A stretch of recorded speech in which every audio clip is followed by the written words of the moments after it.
Kinetics for your free consultation today. QC Kinetics. Call QC Kinetics, 816-412-6299. That's 816-412-6299. 816-412-6299. Listen up, golf fans. Professional golf is back in Kansas City. Tickets are now on sale for the 2025 Advent Health Championship. And to celebrate, we're offering buy one, get one free on select hospitality tickets now through March 1st. Sit greenside with your business partners, or just grab your friends and family. There's a day and spot right for you. But hurry, this ticket offer won't last. To purchase, visit AdventHealthChampionship.com. The holidays are over, and now it's time to start paying off your bills. Paymore is the best place to turn your old electronics into cold, hard cash. If you've got some new electronics over the holidays, great. Bring in the old ones and turn them into cash right away at Paymore.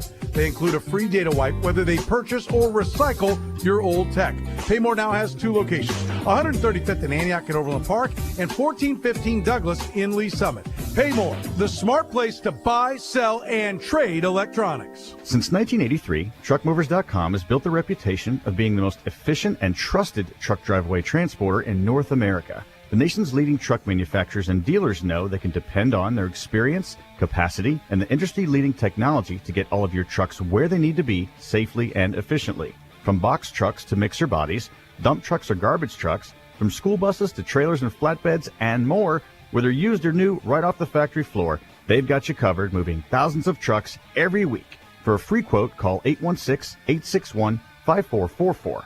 What can TruckMovers.com move for you today?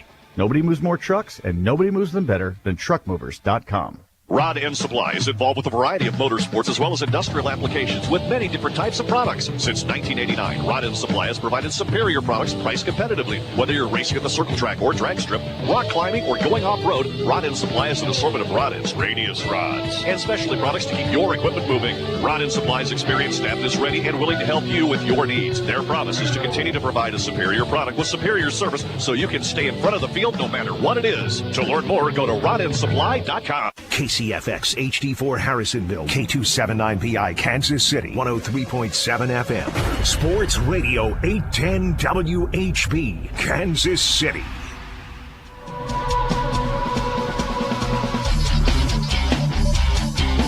America's largest all-sports radio station presents the #1 motorsports show for over 2 decades, Track Talk, brought to you by Rod End Supply and the POWRi Midwest Lightning Sprints. Here are the racing boys, Scott Traylor and Kirk Elliott.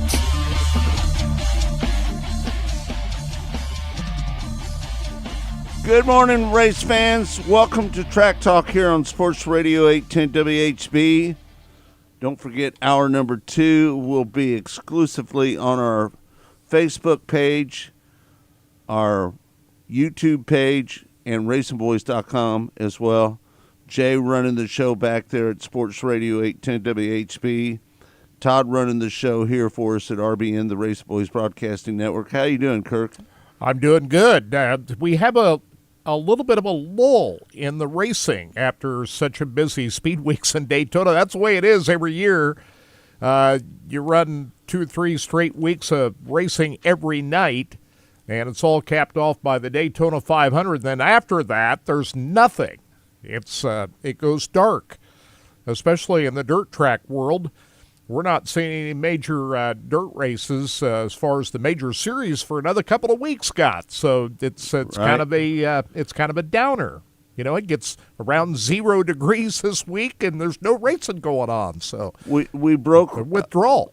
We broke records each and every day last week. Yeah. Here in Kansas City. I'm ready for the 0 degree weather to end. It's supposed to be warmer next week, right? Thank goodness for that. Can't wait. That'll feel like summertime compared to what we've been through. Hopefully all the snow will melt. Yeah. Get that snow out of here. Last night, which this is a rarity, we come in here on Saturday morning, talk about all the racing that goes on Friday.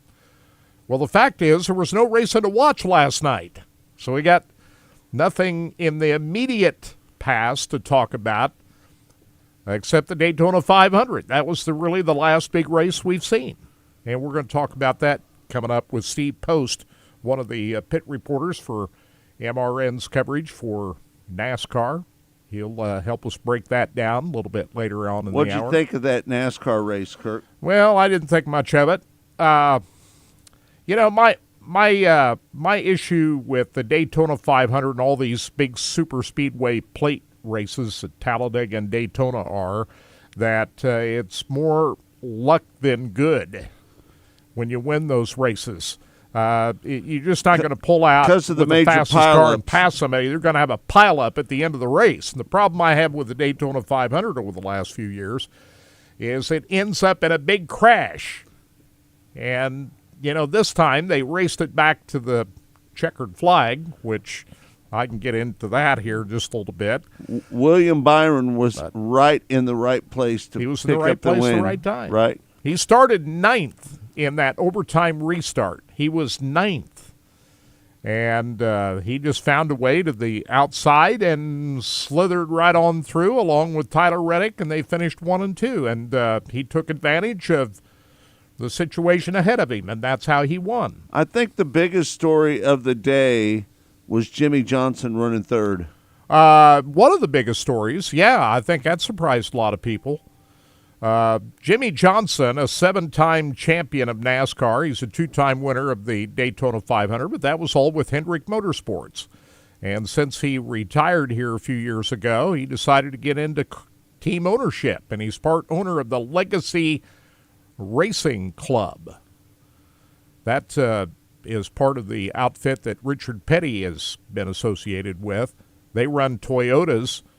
And Jimmy hasn't had good finishes when he's come back from retirement. He's not run all that well. You remember Kansas Speedway last year? Right. He was a worse car on the racetrack. He was just out there puttering around, falling laps down, and that, I think we talked about it at the time, that looked embarrassing for Jimmy Johnson. But on Sunday, he looked great. He was third place. That's and he started last. Right. Not dead last, but he was started 40th, I think, and finished third. That's good. I think Kyle Busch had a chance to win that race, didn't he? He did. And Until he got taken out. He got taken out. Through no fault of his own. He ended up running 34th. Yeah. That happened when Joey Logano decided to make a little bit more of a hole than was there, and he and Ricky Stenhouse Jr. tried to block him, and, Logano got hit from behind, and all hell broke loose. Took out a number of good drivers in that wreck, including Kyle Busch. I think that Joey Logano had the fastest car, didn't he? Oh, no question about it. Yep. He had the fastest car. Now, I'm on Monday's show, I was quick to blame Joey Logano, and I still am. I think he should have known he got the fastest car. He came back from that. Stay out of trouble. Yeah, he came back from that issue where it swallowed up something in what they call the throttle body, and they got that fixed, and a rag flew up in there. Yeah, and he actually came back from the back twice. Right. Because they replaced the air cleaner, too. They came back in and did that. He had to go to the back. So he by far had the fastest race car. And I'm thinking, just stay in line, Joey. You don't have to make anything happen. You got the fastest car. Right. And he pulled out. And, of course, Ricky Stenhouse Jr. is going to pull out, too. He's going to block. That's what Ricky Stenhouse does. And they got caught up, and Joey Logano also took out his teammate, Ryan Blaney, but Blaney was able to come back and get a pretty decent finish out of it, but Austin Cindric was left to fend for himself on that last restart, and of course he was a sitting duck, and so I'm sure Roger Penske not very happy about that, but clearly Penske Racing had the fastest cars of the day. I think Denny Hamlin had a chance to win that race as well. Oh, absolutely. Yeah. And that would have been his 4th Daytona 500, but he and Cole Custer got caught up. Cole Custer was involved in a couple of incidents that caused big wrecks, and the last one, Custer and Hamlin got together, and Denny Hamlin was not a happy camper on his podcast the next day. Did you hear that? No, I didn't. He was saying, we got to do something. This is not We got to do something with these cars. Right. He was mad. He thought he didn't say that much on Sunday after the race. He thought he'd sleep on it. Well, he slept on it, and he felt worse the next morning. So if Denny Hamlin does a podcast, you can listen to that. And he wants big changes. He was not a happy man. How about that wreck of Ryan Priest? Oh, man. He flipped over backwards. That car started to launch like an airplane. And I've never seen a car do that before. Have you, Scott? No. It looked like it nosed up. The nose of it was up in the air like it was trying to lift off like an airplane. it looked like how the dragster, or not the drag, the funny cars. Right. The blowover. When they blow over. I mean, that's what it looked like, and you can see those guys get up, and sometimes they let it down. But this one, boy, it just kept, and that poor guy, he's got to be thinking, I don't know if maybe I just skipped Daytona, right? Right. Well, he took that wild flip. He's been a couple of upside years down ago. twice at Daytona. That one last year, he barrel rolled down. He said this flip hurt worse than that one. Yeah, that's what the other one looked worse than this, but darn well that coming down the way he did this time, that was a major jar to his system there. You think it's too flat? They got that bottom of these race cars. NASCAR needs to do something about that, right? Hey, I think the undercarriage. Do you notice the bottom of those cars? Yeah, they're so much different. They're so flat. Yeah, they look like a hot. They just blow over. They look like a Hot Wheels car now on the bottom. Like when you flip a Hot Wheels car on the bottom and it's just all flat. I mean, I'm like you guys. Somebody needs to change that aspect of it. I know what they're doing. You're cutting down draft and everything. All the stuff, but NASCAR needs to rethink everything they're doing with these speedway races. I thought Christopher Bell had a chance to win that race as well. Sure. Yeah. Yeah, I mean, there was a lot of guys had a chance to win that race. He worked his way up towards the front, and he got crashed out, didn't he? Chase Elliott had a chance to win that race. There was a lot of guys that could have won, but if you were to pick a favorite as you watch the race progress, clearly Joey Logano had the fastest race car and probably should have won the race. And I think had he stayed in line, I think he had enough power in that car to get himself to the front at the end, but I think he got a little bit too impatient. Well, to be honest with you, John Hunter Nemechek had a good run as well. Yeah. I mean, you could go right down through in the 42 car. Yeah. You could go right down through the whole roster of drivers there and said they had a good chance to win, but sometimes it's better to be lucky than good. And I don't know about you, Scott, but I just kind of felt like I felt a little empty at the end of that race, thinking, I don't know. I don't know. I just didn't feel like I got what I was looking for out of that. And I think the reason is I thought William Byron was just lucky to be in the right place at the right time. He didn't have the fastest car, but you got to give him credit. He put himself in position to win that race, and that's really what it's all about. But it's, I don't know, watching cars go three wide at 175 or 80 mile an hour around Daytona, I don't know, you like it. I'm not a big fan of it. I am a big fan of it. I like it. I liked it before. I wish, like Kirk said, they got to figure out something with the car, with the package. Keep these cars from blowing over. Yeah, I mean, and a better. I like the racing. I really do. I mean, the racing. It's the only time you're going to see this tight of racing all the way from front to back. But like Kirk said, at the end of the day, it's a crapshoot because of everybody goes for it. At the end. I'm tired of seeing a big crash on the last lap of the Daytona 500. I think that's just the way it's going to be now because everybody goes. They're going. If you've got a shot. The way they got the points structured and everything, if you've got a shot to be in the top 2 or 3 or to win this thing, everything's thrown out the window now, and that's what causes these wrecks. I mean, you just said it. Joey should have just waited. He could have just waited a few more laps. Just stay in line.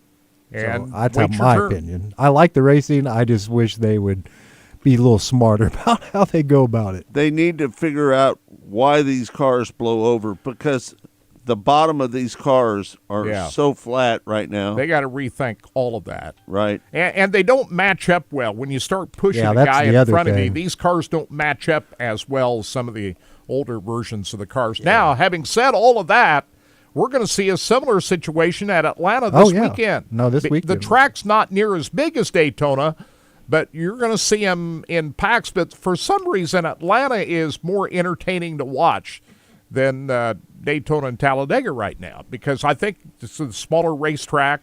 Yeah, but we're not seeing the crashes at the end on the final lap at Atlanta like we are at Daytona and Talladega. Remember last year we had a 3-wide finish with Daniel Suarez beating Ryan Blaney and Kyle Busch at the line. One of the closest finishes in NASCAR's first, that 3-wide finish at Atlanta. That's what I want to see. Right. I just don't want to see any more Blowovers. crashes, big, wild, big one crashes on the last lap of the Daytona 500. I'm tired of watching that. I think Bubba Wallace had a chance to win that race as well. Yeah. He was running up towards the front. And he was one of the favorites going in. Right. I mean, a lot of people thought he would. One of his 2 career wins came at Talladega, if you remember. Right. The other career win at Kansas Speedway. So, and the 2311 cars, we saw Tyler Reddick. He ended up in second. So, Bubba Wallace, certainly. I mean, you could just go down through the whole list of drivers there that had a chance. The one guy that I just felt never had a chance to win that race until he proves otherwise is Kyle Larson. He is not great at this speedway racing, is he? He's not very good at it. And why is that? He's supposed to be the greatest driver in the world, but he hasn't seemed to gotten the handle on the speedway racing at Daytona and Talladega. He's just not put himself in the best position in these races. And I heard Jeff Gordon comment about that on the post-race press conference down at Daytona. Somebody asked him, what do you make of Kyle Larson in these speedway races? And Jeff Gordon said, Kyle's maybe overthinking it a little bit too much. It's gotten in his head. He just needs to be Kyle Larson. Right. Don't overthink it and just execute it. He said, now this is coming from Jeff Gordon, he thought that Kyle Larson was trying to be somebody he's not. He's looking at other guys, well, how are they doing it, trying to do what they do instead of just being who he is. I thought that was a pretty good comment. Ken says they need to cut 6 inches off the cars all the way around. You think that would do it? Well, that could be part of it. I just think they need. There's a lot of things they need to raise the splitter up a little bit more. Would you agree with that? I think they got too much drag, especially down the back straightaways. I don't know. I think they need to put more speed back in the cars. Maybe they're going a little bit too slow because they're getting more of these guys bunched up because the speed is too slow. Richard Petty thinks that. Richard Petty was asked his opinion of it. He said they're going too slow. They need to get them back up to 200 miles per hour where they separate the good ones from the bad ones a little bit more. That was his thought. Marvin is in Daytona. He's listening in right now. I wish I were in Daytona right now. You and me both. Be a lot warmer right now in Daytona than it is here. But it's going to be warm Yeah. the next few days. It's supposed to be in the 50s. We're going to have maybe almost close to 60 on Monday, so Right. Oh, man. it'll be melting. Summertime is here, right? Yeah, for us. So anyway, that's my thoughts of the Daytona 500. I felt at the end of it, nah, I don't know. What was your thought at the end of that race? I thought it was a crash fest. Yeah. To be honest with you, every Daytona race is a crash fest, isn't it? Right. And the other thing, they let him race back to the flag after that crash on the back straightaway. And which is unlike what they had the day before in the Xfinity race. I don't know. To me, if you throw a yellow because of a crash, or if you have a crash on the racetrack, you need to throw the yellow right away. Right. That's my thought. My thought is it's becoming less and less of the biggest race in NASCAR to me, because it's a throwaway race. We all know that these cars, they expect these cars to get crashed heavily. If the one that wins, that car gets put in and doesn't get used again, it gets put in the showroom down in Daytona for the full year with all the confetti and everything still on it. So my thought is, it used to be the biggest race of the year. You know what I mean? Well, I think it still is. Yeah, it is, but everybody kind of looks at it like, well, it is what it is. It's Daytona. And you know what I'm saying? That's kind of, I mean, people are like, that win this race, some people are like, well, they didn't deserve to win, they just got lucky, and other ones and so I think it's the NASCAR season starts to, this weekend, to be honest with you, to where, because anybody can win. That's going to be a wild race with the way that track's configured, and it's considered a super speedway race. Atlanta. It is. So we're going to see them bunched up tight down there, but I think handling will come more into play, and I think we're going to see a little bit more separation. Yeah, there's going to be more separation at Atlanta.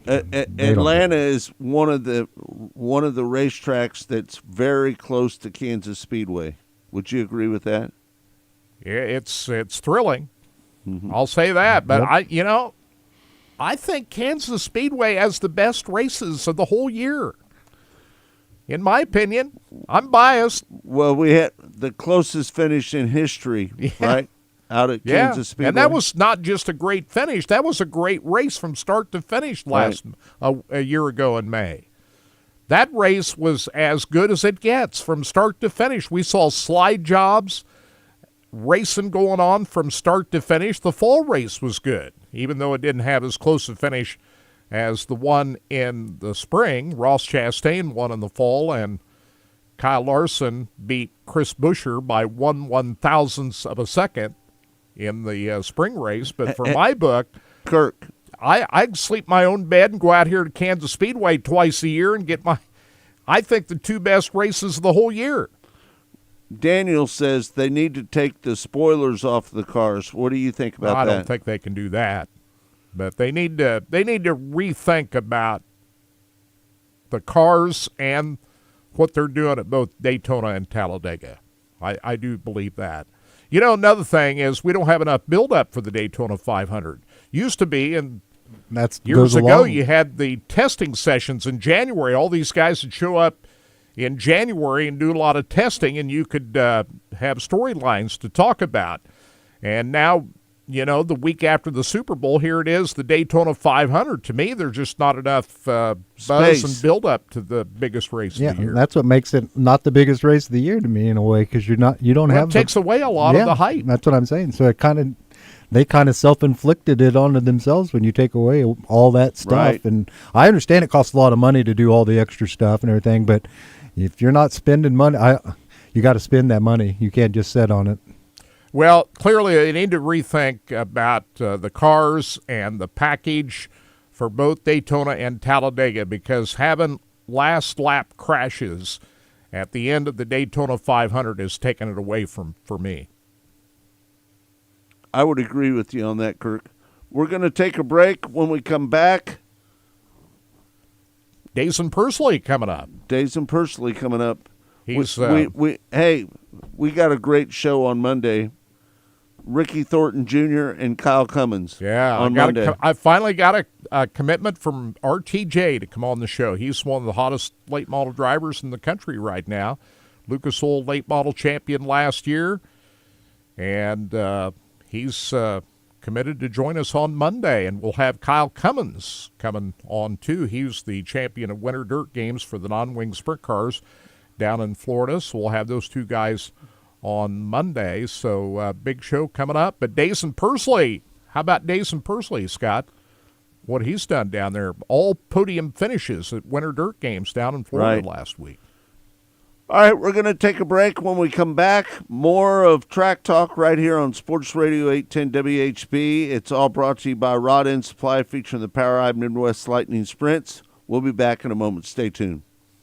Track Talk. Rod End Supply is involved with a variety of motorsports as well as industrial applications with many different types of products. Since 1989, Rod End Supply has provided superior products priced competitively. Whether you're racing at the circle track or drag strip, rock climbing, or going off-road, Rod End Supply has an assortment of rod ends, radius rods, and specialty products to keep your equipment moving. Rod End Supply's experienced staff is ready and willing to help you with your needs. Their promise is to continue to provide a superior product with superior service so you can stay in front of the field no matter what it is. To learn more, go to rodendsupply.com.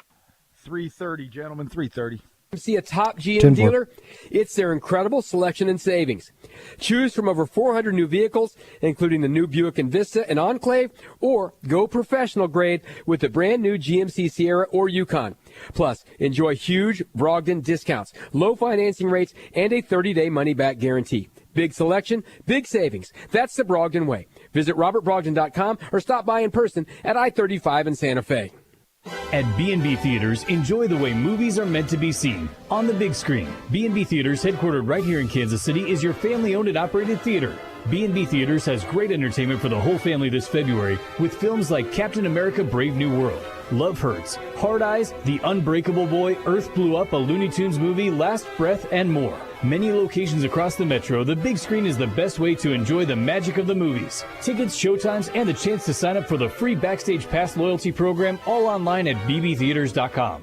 Twin Peaks is the best in the game. Here, your favorite drafts are poured at a frosty 29 degrees, and rare barrel-aged whiskeys are served just the way you want them. It's bigger game days and bolder fight nights. I mean, where else can you find a scratch kitchen that always comes in clutch every day from lunch to late night? Only at Twin Peaks, the #1 sports bar. Twin Peaks Scratch Kitchen scores every time. Dig into hand-smashed burgers, chef-inspired flatbreads, and more at your local lodge. This is your 30-day warning. Michael Jordan jumper from out on the left. Good! Christian Leitner has hit the bucket at the buzzer! Chalmers for three and the tie. He got it! Rogers deep three. Ring it up! It is good as time expires! March Madness, the Final Four, and National Championship are all on America's largest all-sports radio station. Sports Radio 810 WHB. Advent Health welcomes the Casey Golf Show, February 21st to the 23rd at the Overland Park Convention Center. Get a dozen front door perks while they last. Enter the Indoor Golf Championship. Enjoy the PXG Zone, Saturday women's events, and get fitted with Golf MD at the Golf Show, February 21st to the 23rd at the OP Convention Center. Thanks to the Puttery, Great Life Golf, Ole the Ford, Extreme Green, Tito's Vodka, Birdie's Indoor Golf, Topo Chico Hard Seltzer, Imperial Golf, and Barry's Golf and Groove. VIP tickets at KansasCityGolfShow.com. The snow may have melted, but the damage could already be done. 1 minute. Your roof cause leaks and expose hidden damage you won't notice until it's too late.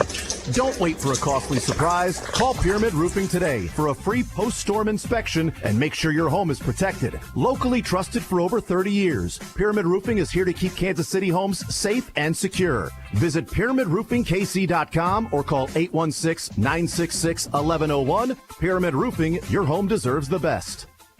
Enjoy the beauty and the inspiration at the Yoder-Built Home and Flower Show, February 28th through March 2nd at Bartle Hall. Enjoy an immersive butterfly exhibit, beautiful floral displays, spectacular puppy pal performances, free antique appraisals, and more. Enter to win great prizes, including a backyard giveaway and custom container home. Stop by your Casey area Hy-Vee to grab your free Friday or Sunday admission ticket to the show. Limit 2, the Yoder-Built Home and Flower Show, February 28th through March 2nd at Bartle Hall. See CaseyMoHomeShow.com for more info.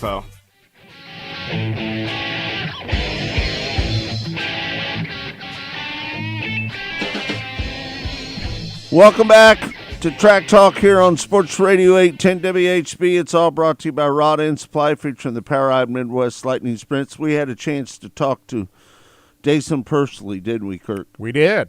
How great of a start as he got this year. Almost won the Chili Bowl. Finished second to Kyle Larson. And then in Chad Boat's first entry into non-wing sprint cars down at Winter Dirt Games in Florida, he has 6 straight podium finishes, including the finale was a victory on Saturday night down there.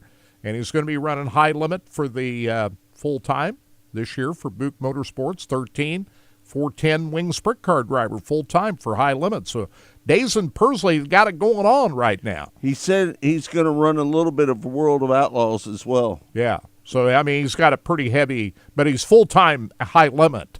And, he, of course, he'll be running all the big major races that are mostly sanctioned by World of Outlaws, too. So he's got a busy year, and whenever he can, he'll still sneak in a non-wing sprint car race with Chad Boat and maybe some midgets, too. He was the defending midget champion for USAC last year. So Monday, we spoke with Dason Pursley on our Mostly Motorsports show, and here's a little bit of that conversation.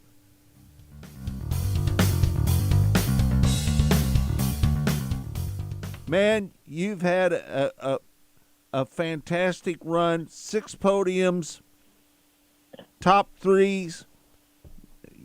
I can't believe you didn't win the championship.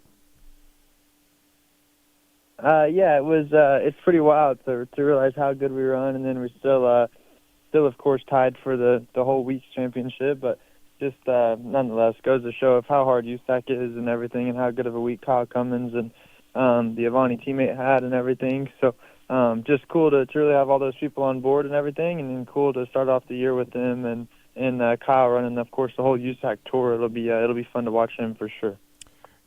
How did this come together with Chad Boat putting together a non-wing sprint car ride? We're so used to seeing Chad with just midgets now. What led him to field a non-wing sprint car team?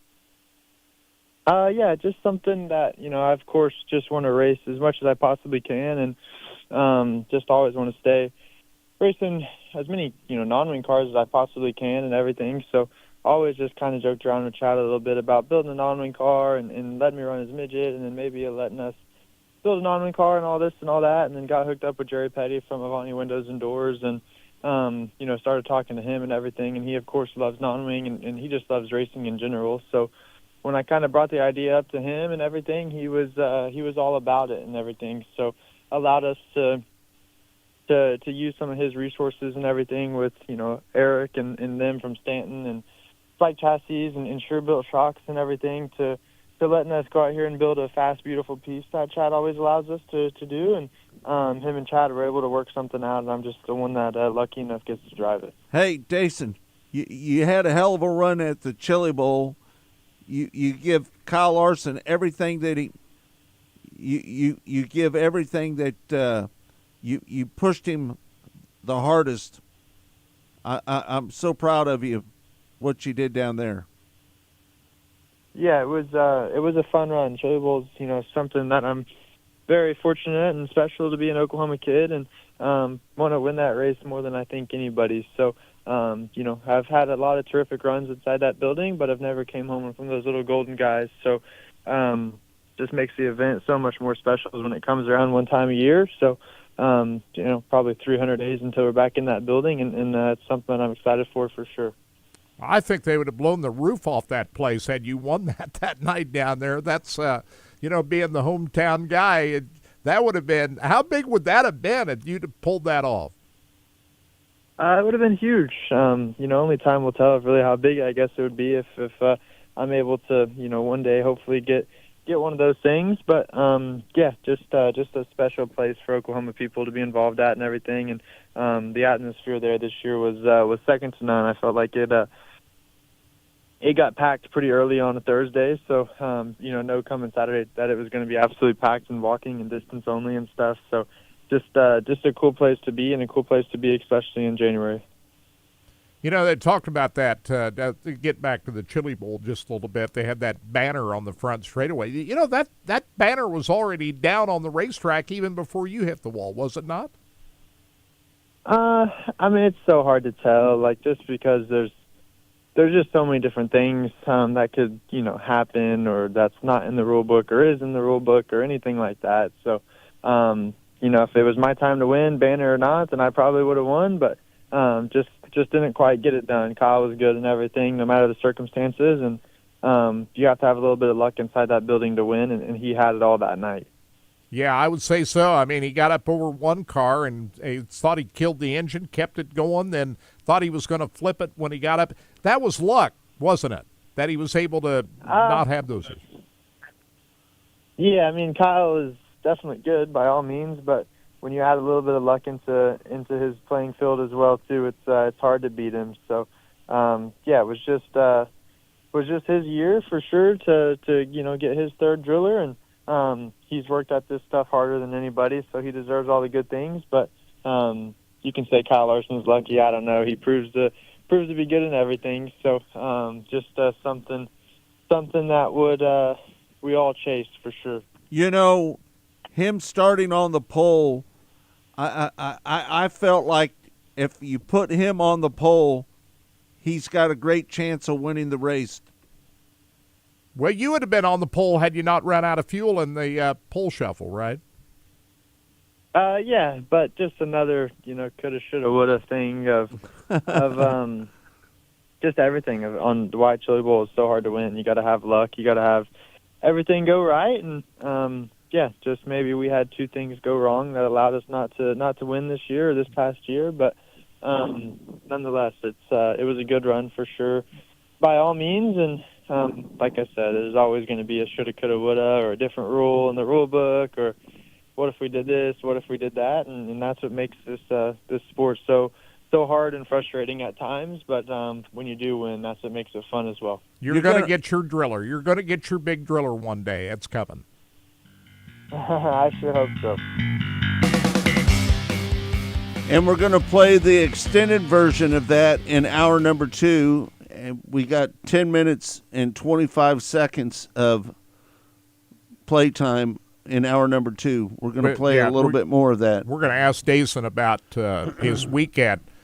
Both Volusia and Ocala Speedway last week in the non-wing car, and his future with the high limit racing, all of that to come exclusively on hour number 2. Scott, we got National Sprint Car Hall of Fame and Museum with a lot of big things going on this year. They're going to give away a Corvette again in 2025. And this one, I think, we say this every year, but this is truly the best Corvette that they've ever given away. And you can win this by going to winacorvette.org to get registered. This is a powerful car. 1,000 horsepower. Wow. ZR1 with the ZTK performance package. That's a handful to drive out there, but you can handle it out there. You're a race car driver. I don't know if you can handle it, Kirk. You didn't think I could. No. I keep thinking about that scene in Ford versus Ferrari where the Christian Bale's character, he's running this speedway that sells these big high-performance race cars, and one of his customers comes in to complain about, hey, this thing is not running right. He said, you got to put the foot to it. You got to go. It's designed to go fast. Well, the chairman of the Ford Motor Company, when he got in that car and Miles took him for a ride. Yeah. It wasn't Miles. It was. Well, the Ford at the Edsel Ford at that time. Edsel Ford. Yeah. Ken Miles is the name of the Christian Bale's character in that movie. Yeah, he took him for a ride, and he was had his eyes wide open after that spin, didn't he? Right, he did. That's a great movie, by the way. He said that was the greatest amount of money that they've spent on a car. Yeah. Ford was battling for supremacy and the high performance. This is the old adage, if you win on Sunday, you sell on Monday. Ford believed that, and they wanted to take on Ferrari and, in the 24 hours of Le Mans. So if you have a chance to see that, if you've not seen Ford versus Ferrari, check that out. But getting back to the Hall of Fame, the Corvette It was Carroll Shelby. Carroll Shelby. He drove the car. Yeah. So anyway, go to winacorvette.org to get registered for this beautiful Corvette that they're going to give away. All the proceeds go to the National Sprint Car Hall of Fame and Museum.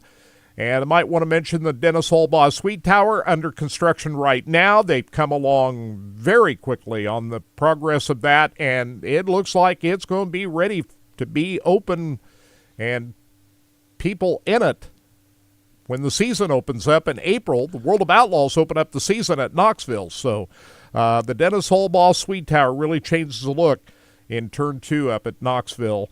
And it's open 7 days a week. Check out all the great items in the gift shop at sprintcarstuff.com. It's open 7 days a week. Yes, it is. Only days it's closed is on the holidays. Yeah. Right. And we're past most of the major holidays for the year, so basically open 7 days a week. All right. Thanks, everybody, for tuning in to Track Talk here on Sports Radio 810 WHB. We can't thank you enough for doing so. When we come back, the Postman, Steve Post, joins us next right here on Mostly Motorsports.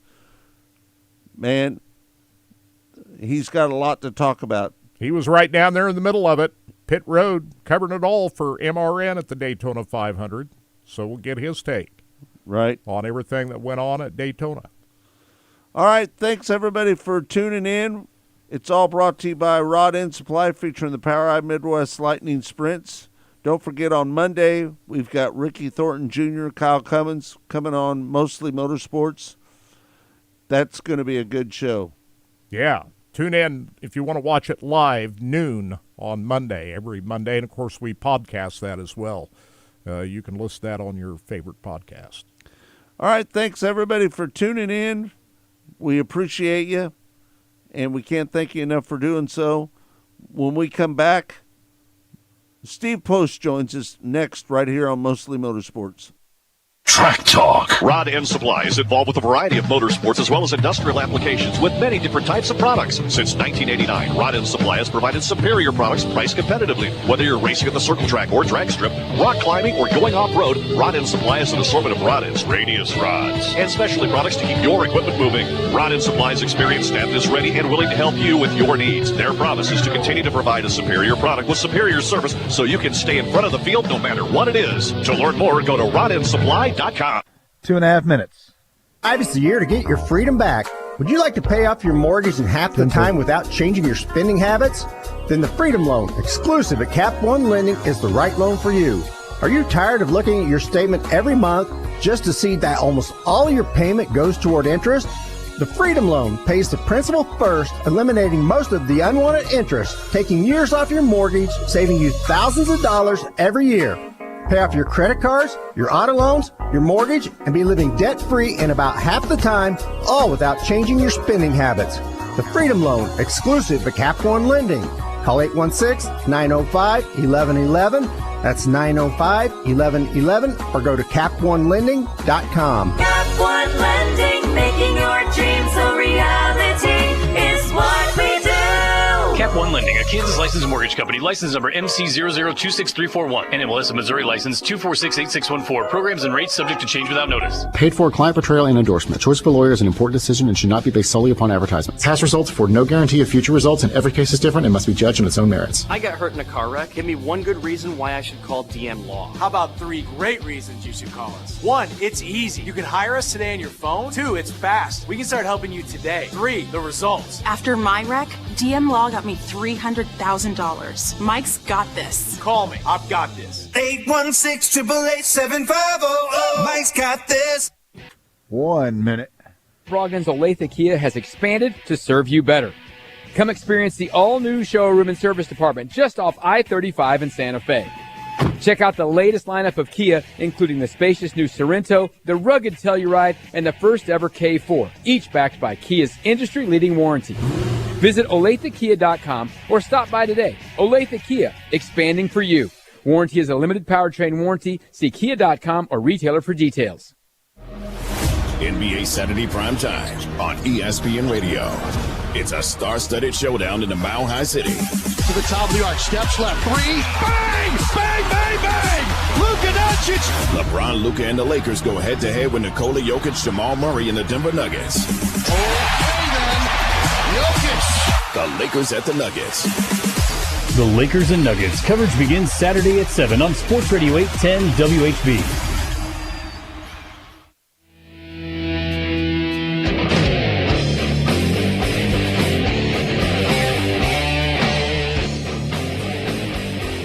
Welcome back.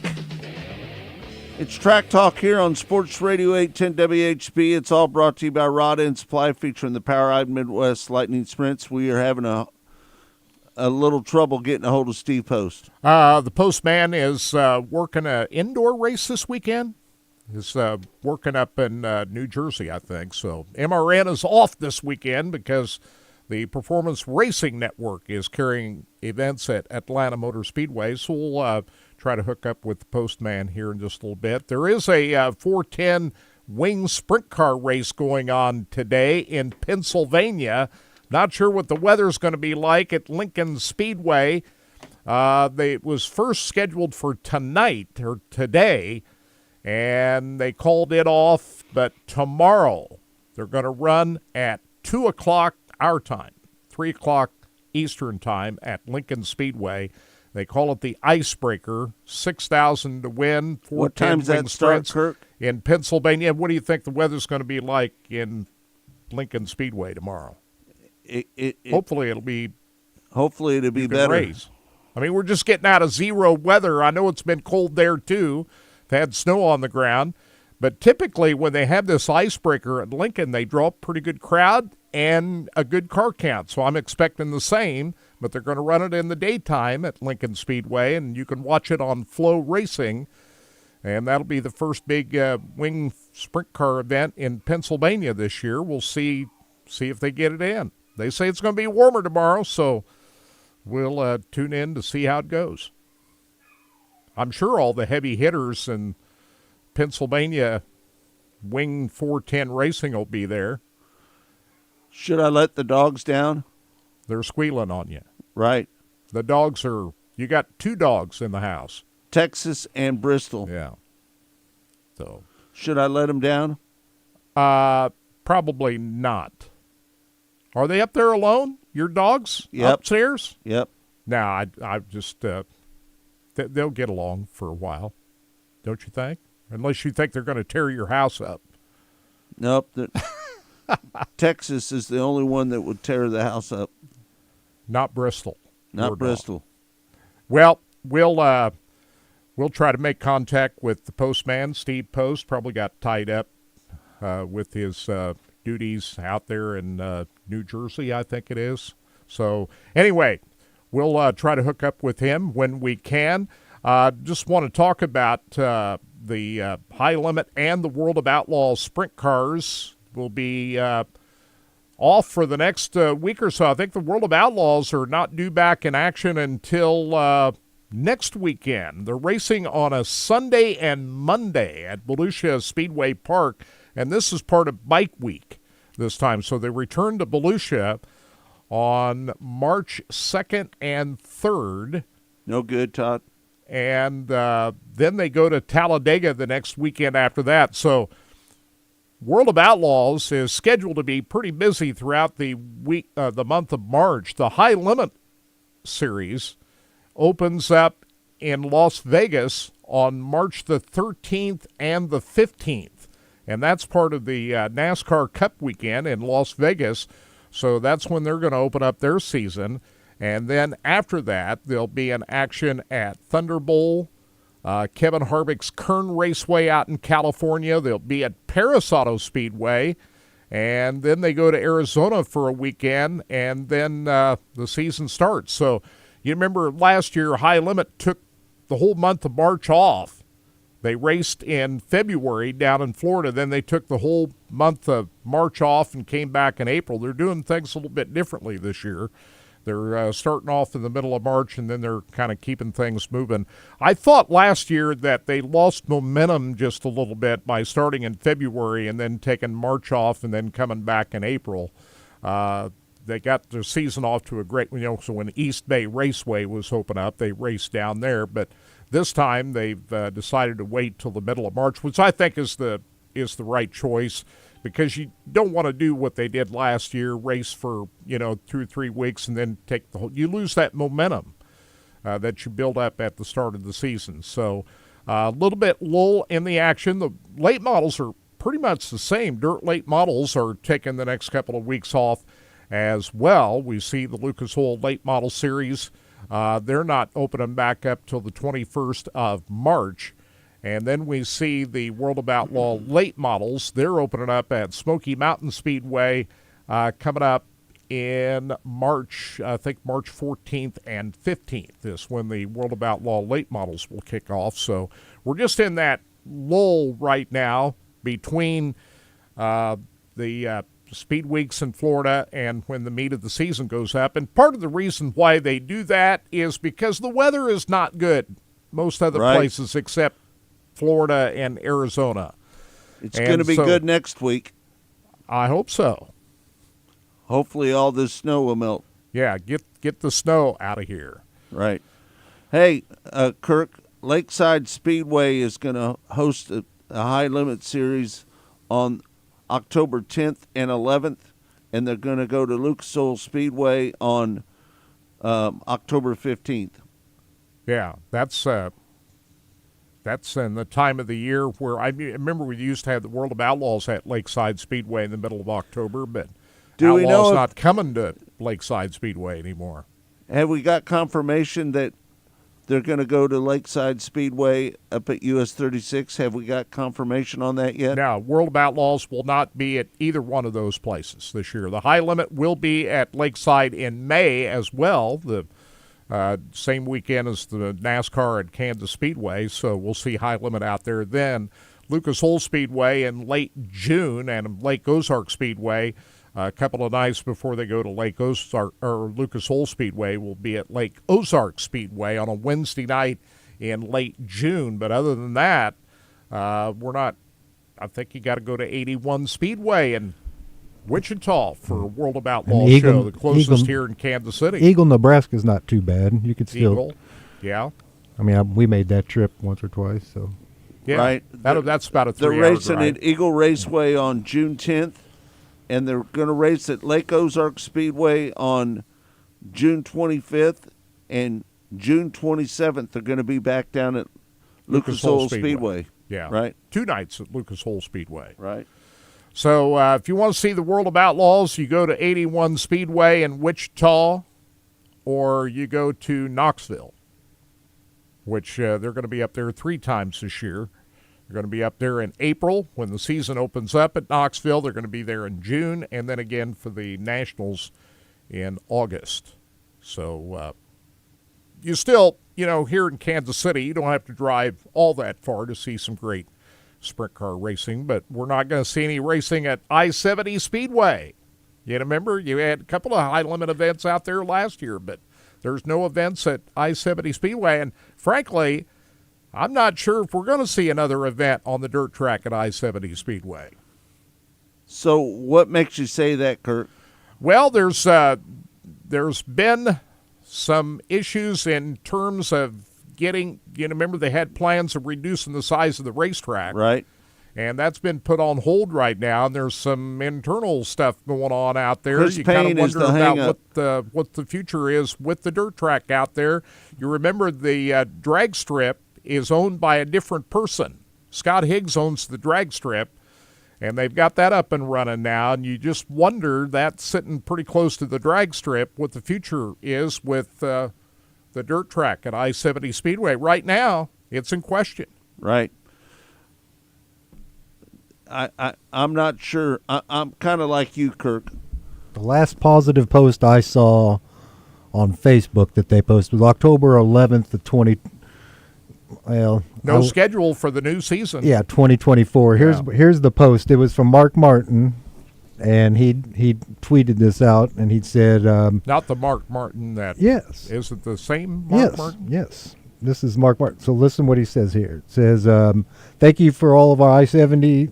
So he just tagged it because it was World of Late Models and World of Outlaw Late Models. But anyway, what it said here, we are already taking calls, planning on scheduling for our 2025 season. Let us know what series you want to see at I-70 next season by tagging them. And that was October 11th last year. So like you said, everything from there on out, there hasn't been anything new really posted on there. The night Stephen St. John and everybody from Sports Radio 810, we've got some photos from that when they were there that night, which was really cool to see. Did you see that, Brian? He's wearing a Brian Brown T-shirt. How about that? Yeah, he was. Stephen St. John's was at the final event out there, the high limit race out there. So like you said, I hope that it isn't, but there's nothing really. There's no new updates. I'll just say that on the. They have the new updated version of the schedule for I-70 Speedway. I didn't see nothing. And it says what? Here's what happens when you click. Here's what happens when you click the website now. The website will be available soon, it says. So I don't know. Well, anyway, there's questions about the future of I-70 Speedway right now, and we'll just try to keep you updated. As soon as we know anything, we'll let you know. And there's a possibility that Lakeside Speedway will be going to specials. Really? I haven't heard it, but that's news. That's I haven't heard that. We've been talking about that for a while, though. Now I think they've already got a good season planned for this year. The weekly racing series out there is. They've still got a schedule of weekly racing. You could shoot a shotgun off and not hit anybody out there. Well, I mean, at times they've had good crowds out there over the last couple of years. But it's very difficult to stage weekly programs anywhere these days. You noticed a lot of there's been a lot of people, complain that weekly racing all across the country is in a little bit of trouble right now. There's been a lot of racetracks take away their weekly racing programs. It's been a struggle for a lot of race operations out there to operate weekly racing as we once knew it. Today's the awards banquet for Lakeside Speedway at Shawnee Town Hall at 12 noon. Yes, right? sir. 11600 Johnson Drive, Shawnee, Kansas, and $20 for adults, $10 for kids 12 and under. Pay at the door or call to pay ahead. Obviously, you're going to be paying at the door because it's today. And they got a drivers meeting tomorrow. Absolutely. So at 12 noon. So we're on Sunday. We're full. That's where you register too. So everything's full on. It looks like they're ready to roll out there at Lakeside this year. So we know that everything's a go for one more year. So if you're out there, make sure you get out Lakeside this year. Support that track. They need some help. All the tracks need help, not just the ones here locally. I want to everybody around the country. Tell everybody that we're 2 weeks away from the Central Auto Racing Boosters Hall of Fame banquet.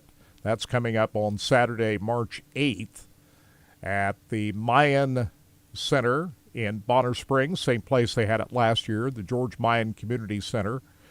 And I think they still got tickets available. You're going to MC that, aren't you? I'm going to MC that again this year. Looking forward to that.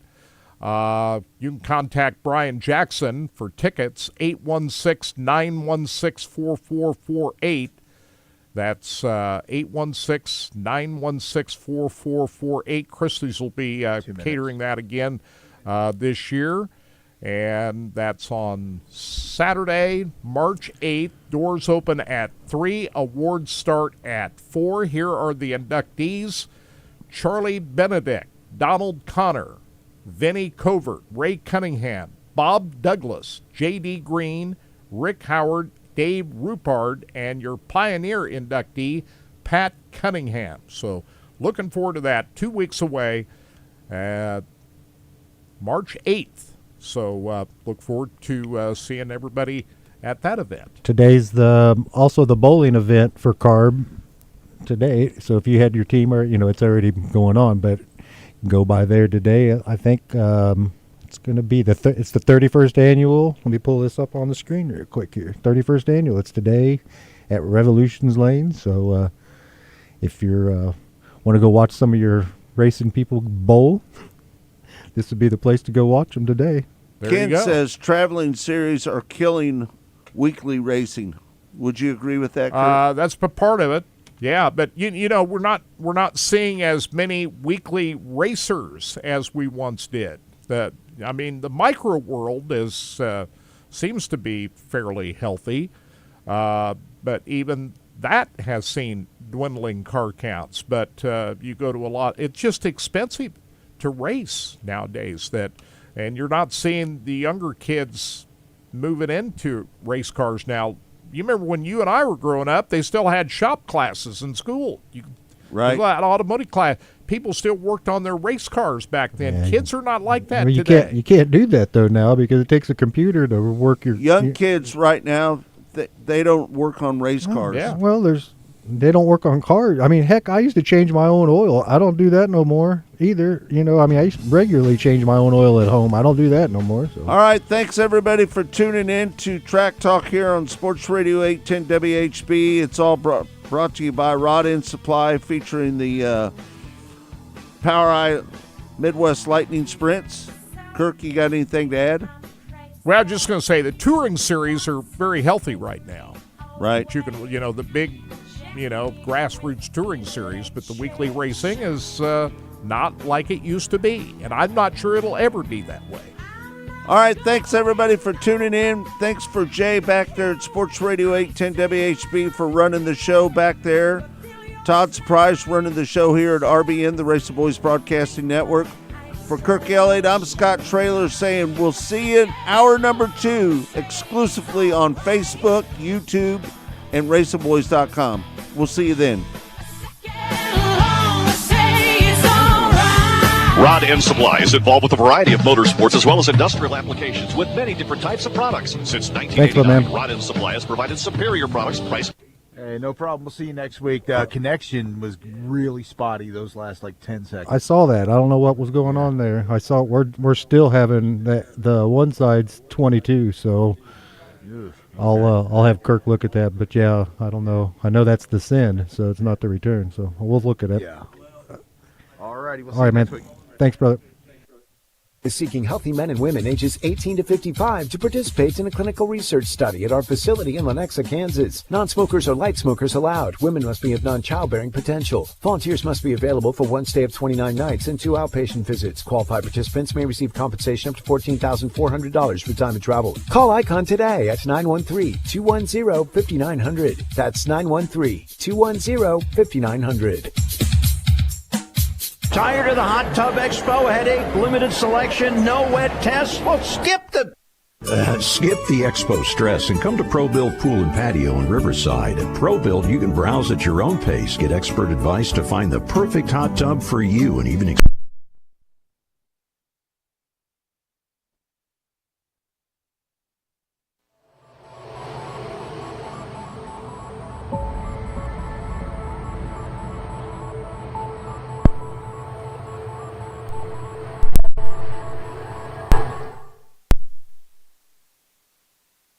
Rod End Supply is involved with a variety of motorsports as well as industrial applications with many different types of products. Since 1989, Rod End Supply has provided superior products priced competitively. Whether you're racing at the circle track or drag strip, rock climbing, or going off-road, Rod End Supply has an assortment of rod ends, radius rods, and specialty products to keep your equipment moving. Rod End Supply's experienced staff is ready and willing to help you with your needs. Their promise is to continue to provide a superior product with superior service so you can stay in front of the field no matter what it is. To learn more, go to rodendsupply.com. Sure, especially sportswear in-house. We do all of the screen printing, all the embroidery. We do some vinyl. The other ad specialty items like your pens, magnets, notepads, calendars. You can actually buy that, build your business to make it larger. We have the largest screen printing process and the largest embroidery anywhere around in the area. We can do stuff all the way from your school clubs to sports teams, a professional look in the office. If you can imagine it, we can do it for you. From the circle track to the drag strip to off-road racing, Rod End Supply has been keeping their customers at the front of the field since 1989. Whether you need rod ends, tubular rods, or specialty products, Bob Douglas and his Rod End Supply staff are always ready to help you with your needs. You can visit them on the web at rodendsupply.com or call them at 800-284-2902. That's 800-284-2902. Rod End Supply, keeping you at the front of the field. What's up, everybody? Welcome to Sabres 33 RLP. Let's go take a tour. Coming into this animal, we're going to take a trip back here to the feature of this trailer, the deck. Check it out. It's awesome. It's 4 by 10 feet. You could dance on this thing. Boom! Check it out.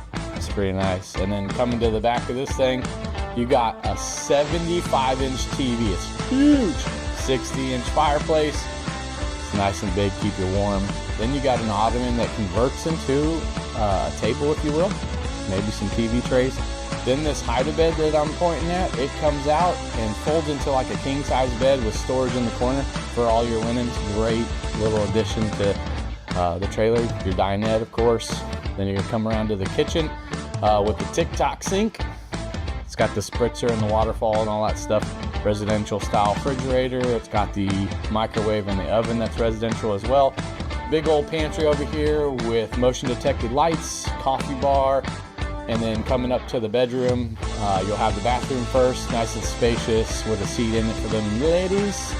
And then we got the king size bedroom with washer dryer hookup. I'm telling you, this is a home run for a couples coach. Come and see me, Kyle Walker. When Steve died, the outpouring of love was amazing. These dollars had come together to support us, and we realized, no, we didn't want to use them for us. We wanted to use them to help others. The foundation has done so much for so many people. It helps any family that has somebody, whether it be a crew member or one of the drivers, that get hurt. We can help them to get through the situation. I was injured in a non-wing sprint car accident that broke my neck and left me with a spinal cord injury. I was in the hospital 8 months, and that got really, really expensive. So having that extra help to help push me and my family forward was a big deal. Yes, Steve's death is the reason the foundation exists, but it's Steve's life, and it's the lives of racers everywhere, is the reason we're able to do the work we do.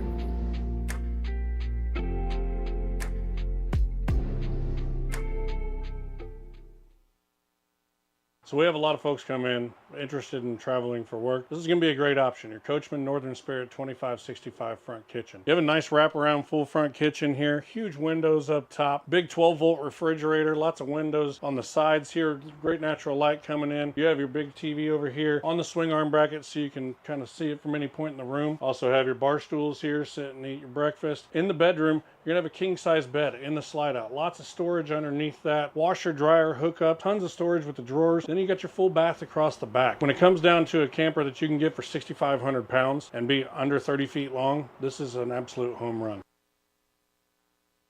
Race fans, the National Sprint Car Hall of Fame and Museum is open 7 days a week, year-round, for you to come in and check out all of the wonderful race cars on display in the museum.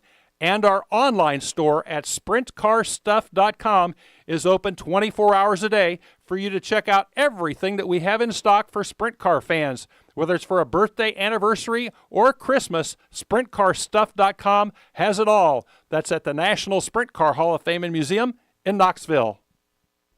Go harder, faster, stronger with Rod End Supply. Whether you are running industrial, farming equipment, or a race car, Rod End Supply has the assortment of rod ends, radius rods, and specialty products that will help you lead the field in performance. Our superior design means our rod ends last longer and perform better, giving you the edge on the track and saving you money. Contact Rod End Supply or order online today at rodendsupply.com. We don't just sell them, we race them. rodendsupply.com. Serving the racing community for over 30 years. Hey everybody, this is Larry the Cable Guy. You are listening to RacingBoys.com, and if you're not, I swear to you, get in your truck or do something, but get the hell out of this country, because you don't belong in it if you don't listen to these fellas.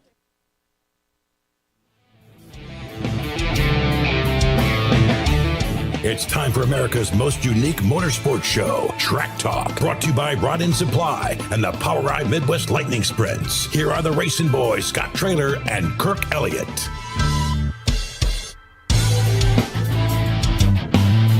Welcome back. It's Track Talk here on RBN, the Racing Boys Broadcasting Network.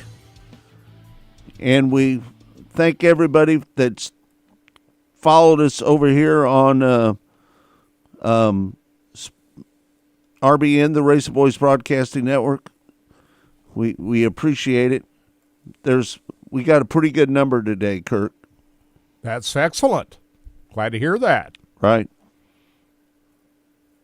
You remember the... Hey, Chris Yant says that we need to get Casey Schumann back on the show to see what's going on out at I-70 Speedway. Okay. Well, you did talk to Casey a couple of weeks ago, did you not? I did. But he wasn't ready to say anything yet. He wasn't ready to say anything yet. So that just tells us that things are kind of in limbo right now at Right. I-70. Right. So we'll get Casey back on when he's got What more do you to think's report. gonna I don't think he even knows what's going on. What do you think's going to happen out there, Kirk? You think they're going to level the racetrack and they're going to make that all pit area for the national show? I don't know. It just makes you wonder, doesn't it? The drag strip facility is quickly evolving into a major drag racing facility. First of all, the amount of money that they put into the drag strip itself, it is a first-class drag strip that Scott Higgs, Blake Housley, and all the others have put in out there at Flying H Drag Strip, and they're starting to build up. They put a lot of pavement down. There's a lot of infrastructure that's in the works. You know what's going to end up happening, Scott? They want a national NHRA event back in the Kansas City area, and NHRA wants to be here, but they're not ready to go yet with a national event because they got a lot of infrastructure they still got to put in. And to me, you look at the location of that dirt track in relation to the drag strip and all the other things that have to go into staging a national NHRA event, that racetrack might be in the way. What do you think about that? This might be in the way. You know, I wouldn't want the dirt flying from the dirt track over onto the drag strip. That would be my biggest concern. Well, you can't stage events on these venues at the same time. You can't have dirt racing while you're having drag racing. Right. I don't think that works. So the scheduling is always going to be a problem, trying to work in the racing events with what the aggressive schedule that they've got on the drag strip. So there's that by play. And the other thing is these venues are owned by separate people. Do you remember Chris Payne, Steve Bailey? They sold that portion the drag strip is on to Scott Higgs so they could develop the drag strip. The drag strip was always in the initial plans when Chris Payne presented this whole thing to Lafayette County. Listen, but Chris, he couldn't. Chris Payne Chris Payne didn't have the money to build the drag strip, so he sold the ground so somebody could develop the drag strip. Chris Payne is the problem. Would you agree with that, Kurt? Well, he is the same owner of the old Heartland Park Topeka, and we know what happened there. It's no longer there. And now you just wonder, you know, what Chris Payne is doing now. Does he want out of that whole situation at I-70? I don't know. But you got different owners with different plans here that are kind of competing with one another, and I don't know, from where I sit, it looks like it looks to me like the drag strip has taken over the priority of that facility out there. Todd, what's your opinion about it? I'm just amazed at the amount of money that they spent on revitalizing that track, and where it was at to where they're at, to just rip it up in 1 year like that. It's a great facility. They've spent a lot of money putting that in out there. I don't know how. I don't know. But the biggest issue was they built the racetrack. It was too big. Yeah, I agree. I don't know why. I know why. It's all about money. Everybody wants their money back out of this thing. And if you're not going to be, I think maybe he was in it thinking he was going to clean up, make a bunch of money, and show the people in Topeka, you know, this is how it's done. This is what they had a dirt track up at Topeka as well. They closed that. He took it out. What year did they close that, Kirk? I don't know, 3 or 4 years before the actual facility shut down. They took out the dirt track. It was after Chris Payne bought Heartland Park Topeka that he took out the dirt track there. So. Yeah, I don't know. It doesn't look. I don't know. It just I don't know seems strange. I don't know what the end game here is, but we have not seen how this is all going to play out yet. But to me, the drag strip is going to be the major priority of everything that goes on out there before it's all said and done. Well, I would agree with you on that, Kirk. I'm not sure that we're ever going to see another race out at I-70 Speedway. I don't know. Yeah. I mean, that's a big question right now because we're not seeing anything move on. Shortening up the to be honest the track. with you, to be honest with you, Casey Schumann has done very well with that racetrack. He's done a great job. He's done a great job. Everything that Casey Schumann has done at I-70 Speedway has been excellent. He's done a great job of trying to make the best he could out of the dirt track, as big as it is, try to slick it off, try to do some things, try to schedule events in there. All of those things have been great, but I think he's been hamstrung just a little bit by ownership, and I'm not including Steve Bailey in that. I'm talking about Chris Payne. We're looking at some video of when they started the rebuild, and this is 2019, and we're talking less than 10 years, and it's gone. It's gonna be. We're talking about it being gone already. Is that what That's what you're saying? I don't know. The fact of the matter is, the acreage that the drag strip sits on is owned by somebody else. Yep. He doesn't own that dirt track. And that was there. But he'd like to have the ground the dirt track sits on. I'll bet you that. Well, therein lies the problem. You have two separate owners on one facility. That's the real problem right there. That's the problem. And one guy is going to look out for his best interest, and it sounds like the other guy is looking out for his personal best interest. So I personally, it's just amazing. We're looking at this video. Like I said, this is 2019, and they're just, they hadn't even done anything with that. 6 years ago. Yeah. And I don't know. It's just pretty sad. We shall see. Right now, there's no progress on shortening the racetrack. That project has not begun. That track should have been short from that day. Chris Yount says, my opinion is they didn't schedule enough events when it was first opened to get a lot of interest. And that was before Casey Schumann showed up. Right. Yeah. No, I think Casey's done a great job of what he's had to deal with out there. He's done a great job with that racetrack. I mean, he's wanting to do all the right things, and shorten up the racetrack is the way to go if you want to keep it going and schedule big events. I'm not sure we're ever going to see that racetrack shortened up. I agree. Right now, everything is in limbo. There's no schedule posted for the 2025 season. High limit racing not coming back.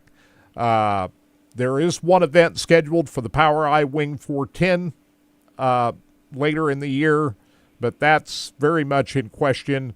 And right now, we're sitting here with no schedule and no plans for 2025. Look at that. That place was really run down when they took it over. Yeah, this is a guy who snuck in on his motorcycle. This is before anything happened. Yeah, this video was put up.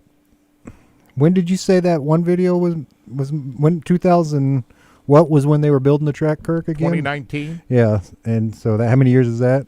Well, 6 years ago. So this video says this was posted 7 years ago, and I'm sure he probably made it. That was 8 years right before before anything started to happen. So I mean, like you said, this is. So 8 years ago, this is what it looked like. 7 years ago, we saw what the video looked like just a minute ago, and now it was 2008, the last event run at the paved track. Yeah. So it's just amazing. 2007. It's just amazing. So you're looking at more than 10 years of the place just going to rot. Yeah. Before Chris Payne stepped in, you got to give Chris Payne this credit. Had he not stepped in and decided to do something, you'd still not see anything there today. I agree. And Chris Yount says, if I-70 doesn't make it, I'm going to be really sad. Yeah. I think maybe. Well, the drag strip is going to make it. There's going to be Flying H drag strip. That will be there. The question is, will the dirt track Will there be a dirt there? track be there? Right. My thought is now looking at a crystal ball, that you should have just built the track small to begin with and had the smaller track and not try to do the monster track. The problem is that people have to keep the gas pedal all the way down, all the way around that racetrack, and that overheats motors. And then when you wreck, you remember that Lucas Oil late model event that they had there 3 years ago? Everybody was overheating, and Brandon Shepard was leading the race and blew an engine because they were hanging the throttles on those cars. And it got to the point to where car counts and series would not schedule events at I-70 because the track was too big and too fast. When the straightaways are banked more than the corners at a lot of racetracks, that's the big problem. The straightaways at I-70 is banked pretty severely. And so you're going pretty fast around there. Now, Casey Schumann did a pretty good job prepping the racetrack and trying to slick it off and harden it up, and that helped. But still, a lot of guys would not bring their cars out at I-70 Speedway because it just cost them too much. You see cost that? too much I to didn't race know it there. Paul Newman rented the track out when he was in town filming a movie. Did you know that, Kurt? Yeah, Frog Hall's got some great stories about his encounters with Paul Newman out there at I-70. Well, here's another video of it looking the way it... So this would have been shot literally... I think whoever shot this saw the guy on the motorcycle. Not long before they started doing anything. Exactly. Yeah. And this was more of a... Now, that is sad to look at right there because we all remember what I-70 used to look like. And that's the racetrack. When you look at these pictures, that was what was sad. Let me just say, they need to pave that racetrack. No money. Nobody's got no money. But that's not going to happen either. That's probably the least possible thing that will happen. I think it's going to be, my opinion, I'm with Kirk. I think we're in wait and see mode now on what's going to happen. But my guess is Scott Higgs would like to own all of that property. Would he not? He would. Did the city want a dirt track more than the drag strip?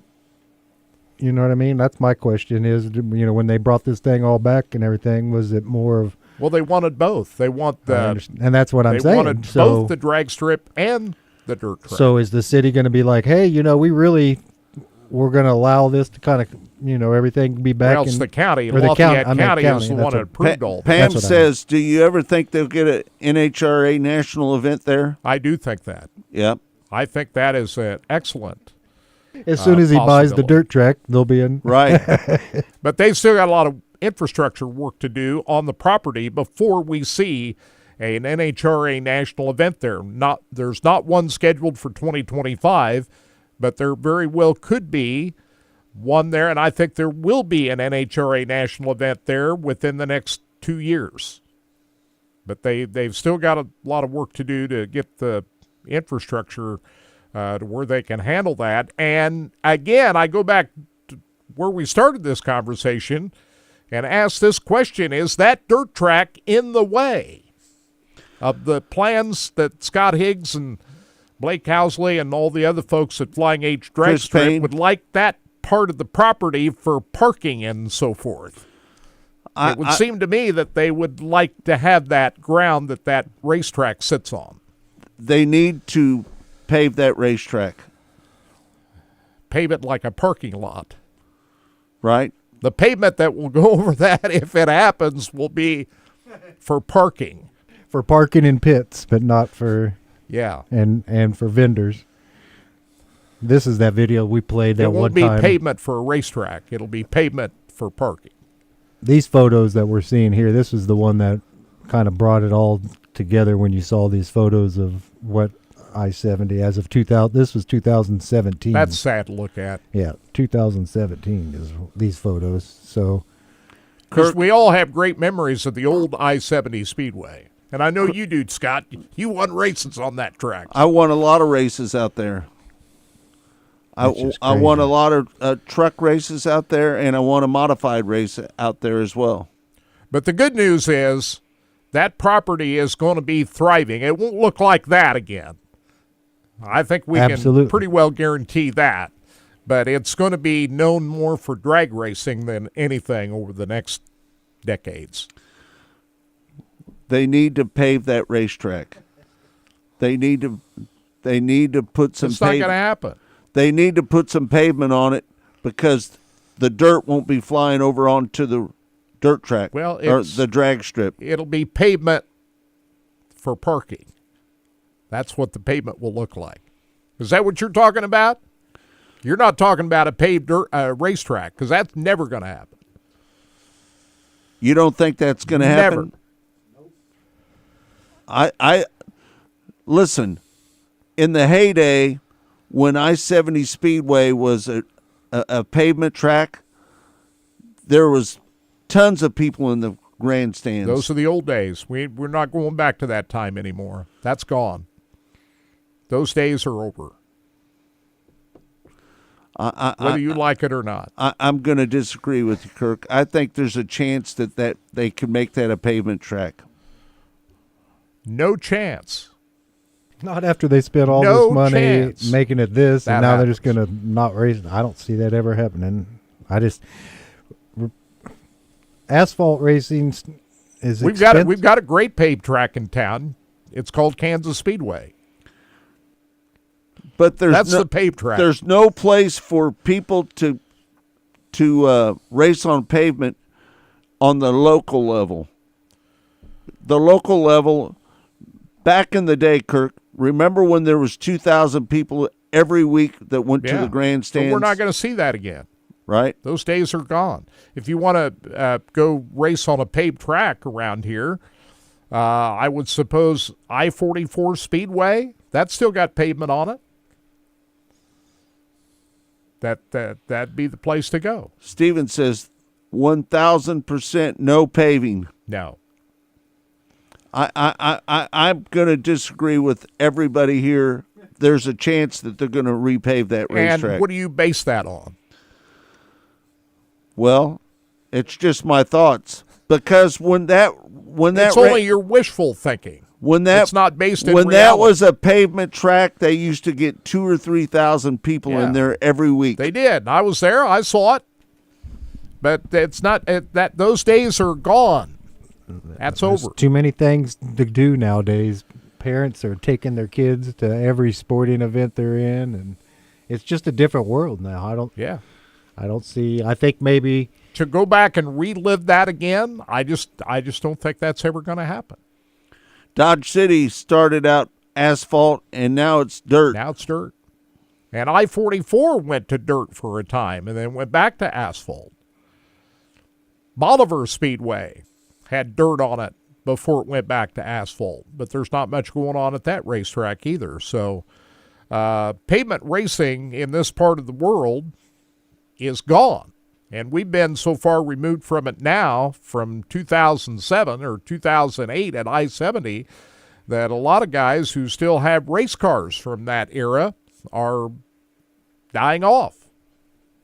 The equipment left after, what are we going on, 18, 20 years now since our last pavement race at I-70? How much equipment do you think is still left from then? Well, I still think there's a chance that they're going to pave that racetrack. I don't understand what you base that on. Where do you get that? Is that just wishful thinking on your part, or do you have information that we're not aware of somebody that really wants to make something like that happen? I don't see it. Well, all I'm saying is they don't want the dirt flying over to the drag strip. Yeah. And the best way to get that taken care of is paving the racetrack. But they were never going to race on the same night, so I don't think that was ever really an issue. Well, that was always going to be an issue is scheduling, because you can't race events in both venues at the same time. That just doesn't work. But the pavement that you're talking about, Scott, is not going to happen in the form of a racetrack. It's going to happen in the form of paving it over for parking, if that happens. So we'll see. Hey, Marie We'll says, see what happens. Sorry, if it's cheaper to maintain a paved track, it is cheaper. It is. But it's also pretty costly to build a paved track, too. I'm telling you, Kirk, back in the day when I raced out there, there was 2,000 or 3,000 people in the grandstands every frickin' week. But that's over. We're not going. You and I are not going to be alive to see that happen again, if that ever does happen. But now, drag racing is going to be very successful at Flying H Drag Strip. I predict that. Kansas City has always been a good drag racing town, and I think that continues in the form of Flying H Drag Strip. Do you remember we've already seen good momentum in the first couple of years. Last year, they had their first event. Do you remember when Shirley Muldowney and Don Garlitz drag raced each other? Yeah, I was out there at KCIR. Right. My first exposure to drag racing was at the old KCIR. And there was a bunch of nitro racers that showed up, including Big Daddy Don Garlitz. Should they have named Shirley Muldowney? Should they have named the racetrack KCIR? Well, they did. At first, when they started to develop the racetrack, they were going to call it KCIR at I-70 Motorsports Park. But then Chris Payne and the ownership group sold that piece of the land to Scott Higgs so he could build his own drag strip, and he wanted to put his own name on it. Todd, which is called Flying H Drag Strip. Todd, are you trying to get a hold of Steve Post? I called twice. He didn't answer. He's busy. Yeah, he must have something. Try to hook up. So with him I'm down looking the road. at some costs. This is as of 2 years ago. This guy was looking at building him and racing the Trans Am Series car at top level, the TA1s, and he figured it was going to cost him between $25,000 and $30,000 a week to run that series. There's just not. There's no money. You can't. There's just not enough money. And the people that have that money aren't racing that kind of stuff. I'm telling you, the people that used to race pavement out there would be glad. Would really be glad to get back to But a pavement. lot of those guys are older than you. Yeah, where are and they going to get the money? They're too old to race now. I would buy a car. But you don't have the money. We would be out of business in 6 months. You'd burn through all that money that you've gotten from Flow. You know what it takes to from spend the a lot of thing. money. It'd be gone. You know that, Scott. We're looking at $10,000 a week to race out there. I mean, it's that's just not going to happen. I can't see. So I don't even happening. think it's worth talking about. That's we're not going to see a paved track in this area again. Jeff Nunn says pave it and let everybody know that Oswego Speedway Super Modifieds will be there. I'm just telling you, there's a chance that they're going to pave that racetrack. And again, I'll ask you this question. What do you base that information on? What do you know that the rest of us don't know that that's going to happen? Who's behind that? It only makes sense, Kirk, not to have the fucking dirt. Drop the F-bomb. I dropped it. I'm sorry. I didn't mean to say that. But listen, I'm telling you, the only way that they're going to be able to keep that dirt off that racetrack over there on the drag strip is paving that racetrack. Yeah, I agree with that. And that's what's going to happen. They're going to pave it over. So you're kind of coming on board with me. No, it's not going to be a racetrack. It's going to be They're gonna paved for parking. It's going to be parking and pits. That's what that's going to be. I think that's what's going to happen. There'll be nobody's building the asphalt track in our lifetime around here. It's just not. But I will say this. We can barely even keep enough dirt car drivers around here. How are you going to... I will say this. I think Flying H Drag Strip at I-70 is going to be a very successful venue over the next decades, longer than we're alive. And I think the NHRA will bring back a national event to the Kansas City area, and it'll be there. When that's going to happen, I'm not sure.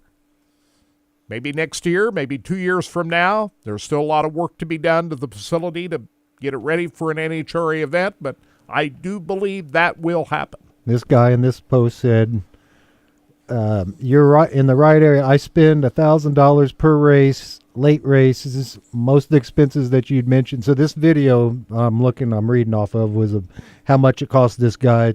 He breaks down what it costs to race each week, but he's saying he's looking at about $1,000 per race when he's racing on the street right now. And this was 2 years ago. So add the cost of adding 2 more years on to everything. It's expensive. We talked to these guys before. We know how much they're talking about. Some of these rentals. If you're going to rent one of these cars for the year, I mean, you better win. That's all I got to say. You better win, because you got a big paycheck at the end of the year. Marie says it would be big enough to run USAC Silver Crown cars on pavement. Yeah, but nobody. There's just Once no a year. one is going to, unless you've got information that I don't know about. There's not one person that I know of that is willing to put up the money and develop a paved track in the Kansas City area. Here's the breakdown. In 1998, Goodyear tires were $400. VP fuel was $3.75 a gallon. Pit entry was $15. Pavement racing isn't cheap. Purse $3,000. Chassis 5. This was in 98. Chassis 5 grand. Complete car 15 to 20. Good engines were 12 to 14. Well, hell, they're spending that on B mods and E mods now. Right. So, I mean, if you're going to get you a car like the one that you're racing, the ones we have pictures of here on the wall, you need a $100,000 budget this year. John Wilson said, I've worked on both pavement and dirt modifieds. I didn't see a whole lot of difference in the cost between the two. Well, there's a lot of things that's changed over the years. Everything has gotten expensive. Racing in general is expensive for anyone. So that's where we're at. Hey, the other big story in the off-season was Lucas Oil deciding not to continue the MLRA tour. We reported that story.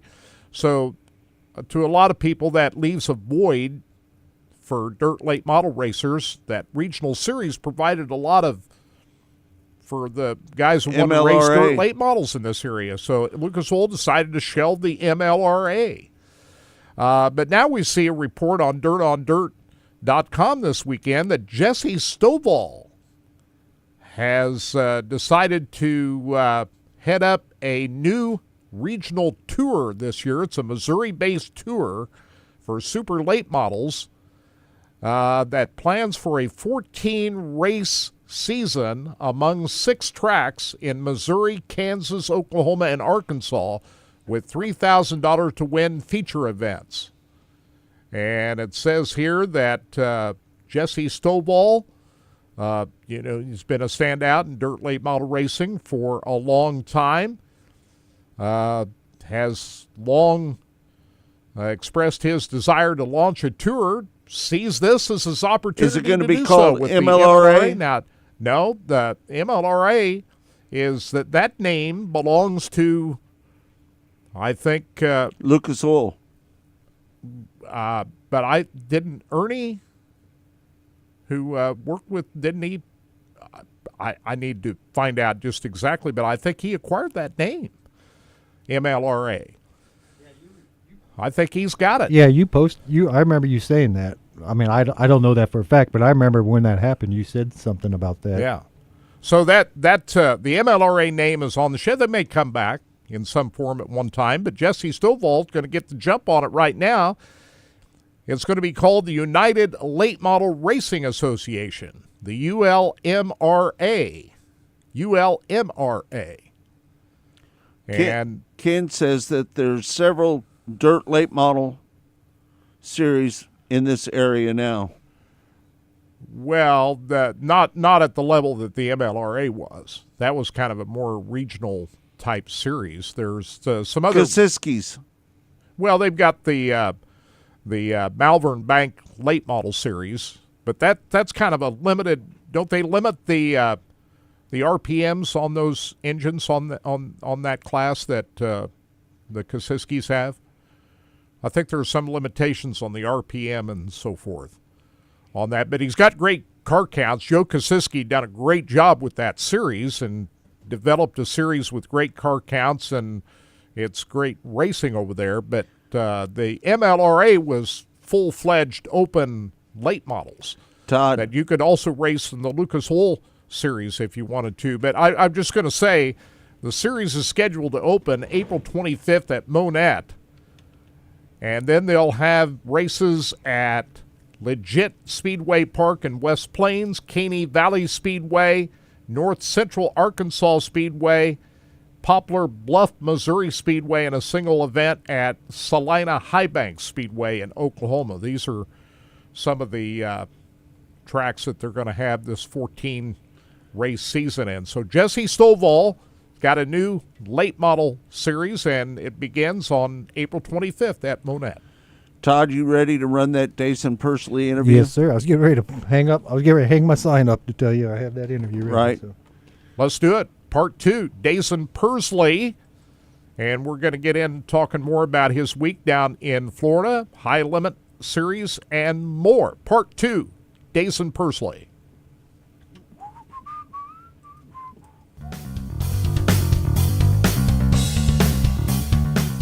Hey, you're going to run the High Limit Series this year. Talk about that a little bit. Yeah, I'm excited. Wing racing is definitely the top echelon of what we do in dirt racing, and something that I always wanted to do as a kid was run full-time wing cars, and got the amazing opportunity with Tom Book and all of his people out of Pennsylvania and everything to help make my dream a reality. And once again, Jerry Petty with Avani Windows and Doors and Pella and all of them for building a fast piece, but nonetheless, it's going to be a learning curve for sure. But I'm excited for it, and just looking forward to get the high limit season started, and just learning a whole new thing with my racecraft and everything. Are you going to run any World of Outlaw races at all? Yeah, it's hard to tell exactly which ones are going to hit and everything, but they want to race as much as they possibly can, so there's no telling really where we'll show up. At the big Crown Jewel events, obviously you'll be there for all that. What have you learned so far in the Buick number 13 car? What do you need to work on? A little bit of everything, I guess you could say, coming to Volusia, but Volusia is just a hard place to tame in an on-wing car and in a wing car and anything. It's its own little tricky place, so was just good to get my feet wet down there and everything. So learned a lot, learned everything that I felt like I needed to feel and learn inside of the race car, and it doesn't really have the best results by any means, but it's something to build on and something to understand of how hard this stuff is, and you can't take a lap for granted. So just got a couple things I need to work on, but nonetheless, I think we'll be good come middle part of the season. Hey, I know that you're going to turn 21 in October. Is the money where it's at right now in 410 racing? I know with the World of Outlaws and the High Limit Series, there's a lot of money to be racing for, right? Yeah, definitely. I think wing racing right now is just in a healthy spot, and it's just only going to continue to grow with the amount of interest that it's bringing with Kyle and Brad and the Outlaws kind of having a little competition thing there of just racing and making Crown Jewel events and everything. So I think that wing racing is in a good spot right now, and it's healthy, and it's healthier than it's ever been, and I believe that it's only going to continue to grow. So definitely at my younger ages, I'm going to try to see if I can become one of those top wing drivers in my time, and hopefully make a good payday as well. What are the most comfortable racetracks that you have raced on, and what types of racetracks fit your driving style better than others? I think as a racer, you really want to like or be good at all of them, of course, and that's kind of what separates the the people that win championships and that don't is people that just go to each and every racetrack and just be excited to be there. So, yeah, I don't know. I think in midgets and stuff, I like the smaller bull rings. And then when we get out in sprint cars, wing cars, non-wing cars, I think I like the bigger ones. So, yeah, just hard to tell, just whatever you're kind of feeling. But, yeah, I kind of like I like a mixture of all of them for sure. You know, you were fast qualifier down there with a 14:04 with a 1. Man, that was pretty quick, wasn't it? Yeah, it was fun for sure. CBI and Chad and all them build a phenomenal race car, and when we go out there to qualify, I know it's gonna be a good piece underneath of me. But yeah, we were plenty fast for sure. So what is the schedule with Chad Boat in that non-wing car? How many more of those races are you going to run? Not really sure. It kind of just all depends on, if what my schedule looks like with the other things and how hard I really want to race, or if travel makes sense for me to get to those places.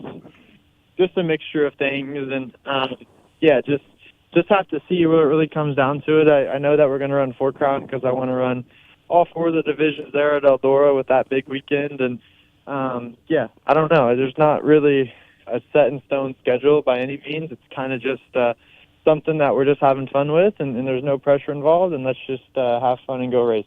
Same with the midgets, just wherever you can work it in? Yeah, the midget stuff just kind of same wherever I can fit it in, or if it sounds good or realistic to race that weekend, then we're going to do it. All right, the season opens for High Limit in mid-March at Las Vegas. What do you do between now and then? Find some more racing for sure. We're scheduled to go up and run some stuff in PA with the Icebreaker at Lincoln and Port Royal's opener and everything, but then with the weather, snowing up there, it's kind of just hard to tell really what we're going to do. So just kind of on a hold'em pattern, and, maybe you'll see us back at Volusia with the Outlaws come bike week, but there's just kind of no telling right now, just kind of on a holder pattern and waiting for people to make some decisions. How grueling was that to race 6 nights in 6 days down in Florida with that non-wing sprint car? How tough is that? Yeah, it's tough for sure, but it's nice. Everyone wants to go, get back racing and everything, and then Florida's weather is so beautiful, and it allows people to go out there and just have fun. And yeah, that's what we were able to do. Get out of the cold weather and go down there and just race and have a good time. And when you're winning and stuff, the good times are easy to have. So it was definitely a fun and grueling week for sure. But I got the best group of people behind me in the CBI group, and they're all in love with racing just as much as I am. So it's a fun group of people for sure. Hey, you had a bad accident in Arizona. Talk about that a little bit. What was the philosophy on trying to get back into the seat? Yeah, just something that I always wanted to do was race by any means, and then of course had to rest a little while, I guess you could say, and was trying to recover and everything. But racing is something that I cherish and want to do. So if God was going to give me the opportunity to at least try to race, I was going to take full advantage of it. And then, thankfully and blessed enough to get a second chance for sure. And, yeah, I'm just not going to take it for granted or anything like that. Just going to go out there and try to make everyone proud that, prayed for me or is fans of it or just whatever. It's just, it was a tough time for sure, but nonetheless, it's made me who the person I am today. And it's something that, I'll never forget. I noticed that you were racing on a simulator as well. Talk about that a little bit, and what's that mean to you as a driver on a simulator? Yeah, it was huge. It was something that race car drivers really don't get to practice necessarily like basketball players or football players do, where you can just go outside and throw a ball around. So yeah, simulator racing and computer racing is about only practice we kind of had. So I got really hooked up with Chad Wheeler at WR1 Sim Chassis, and he allowed me to. He's a really good family friend and everything, and he allowed me to bring a sim up there, and then I kind of asked him on how we could get it down there and stuff, and then sure enough, one showed up at the doorstep waiting to get in the facility. So it was cool to have that in the rehab center and everything, and just help me just get more active and everything of just wanting to race again and feeling the excitement and racing and the adrenaline. So sim racing is cool, and it's something that I try to do often because I do think it helps a lot. I remember during COVID, the iRacing was huge, but the one big race I remember is when you won the iRacing at the Chili Bowl. Talk about that. Yeah, it was a cool event for sure. I mean, iRacing was about the only things we could do because everyone was isolated in their house and everyone wanted to race, of course. So, it was very cool to be good on it, and thankfully, I already messed around with iRacing quite a bit, so it wasn't new to me or anything. So it was pretty cool to have all those, bigger names come in and jump on a computer and everyone get to race from their house.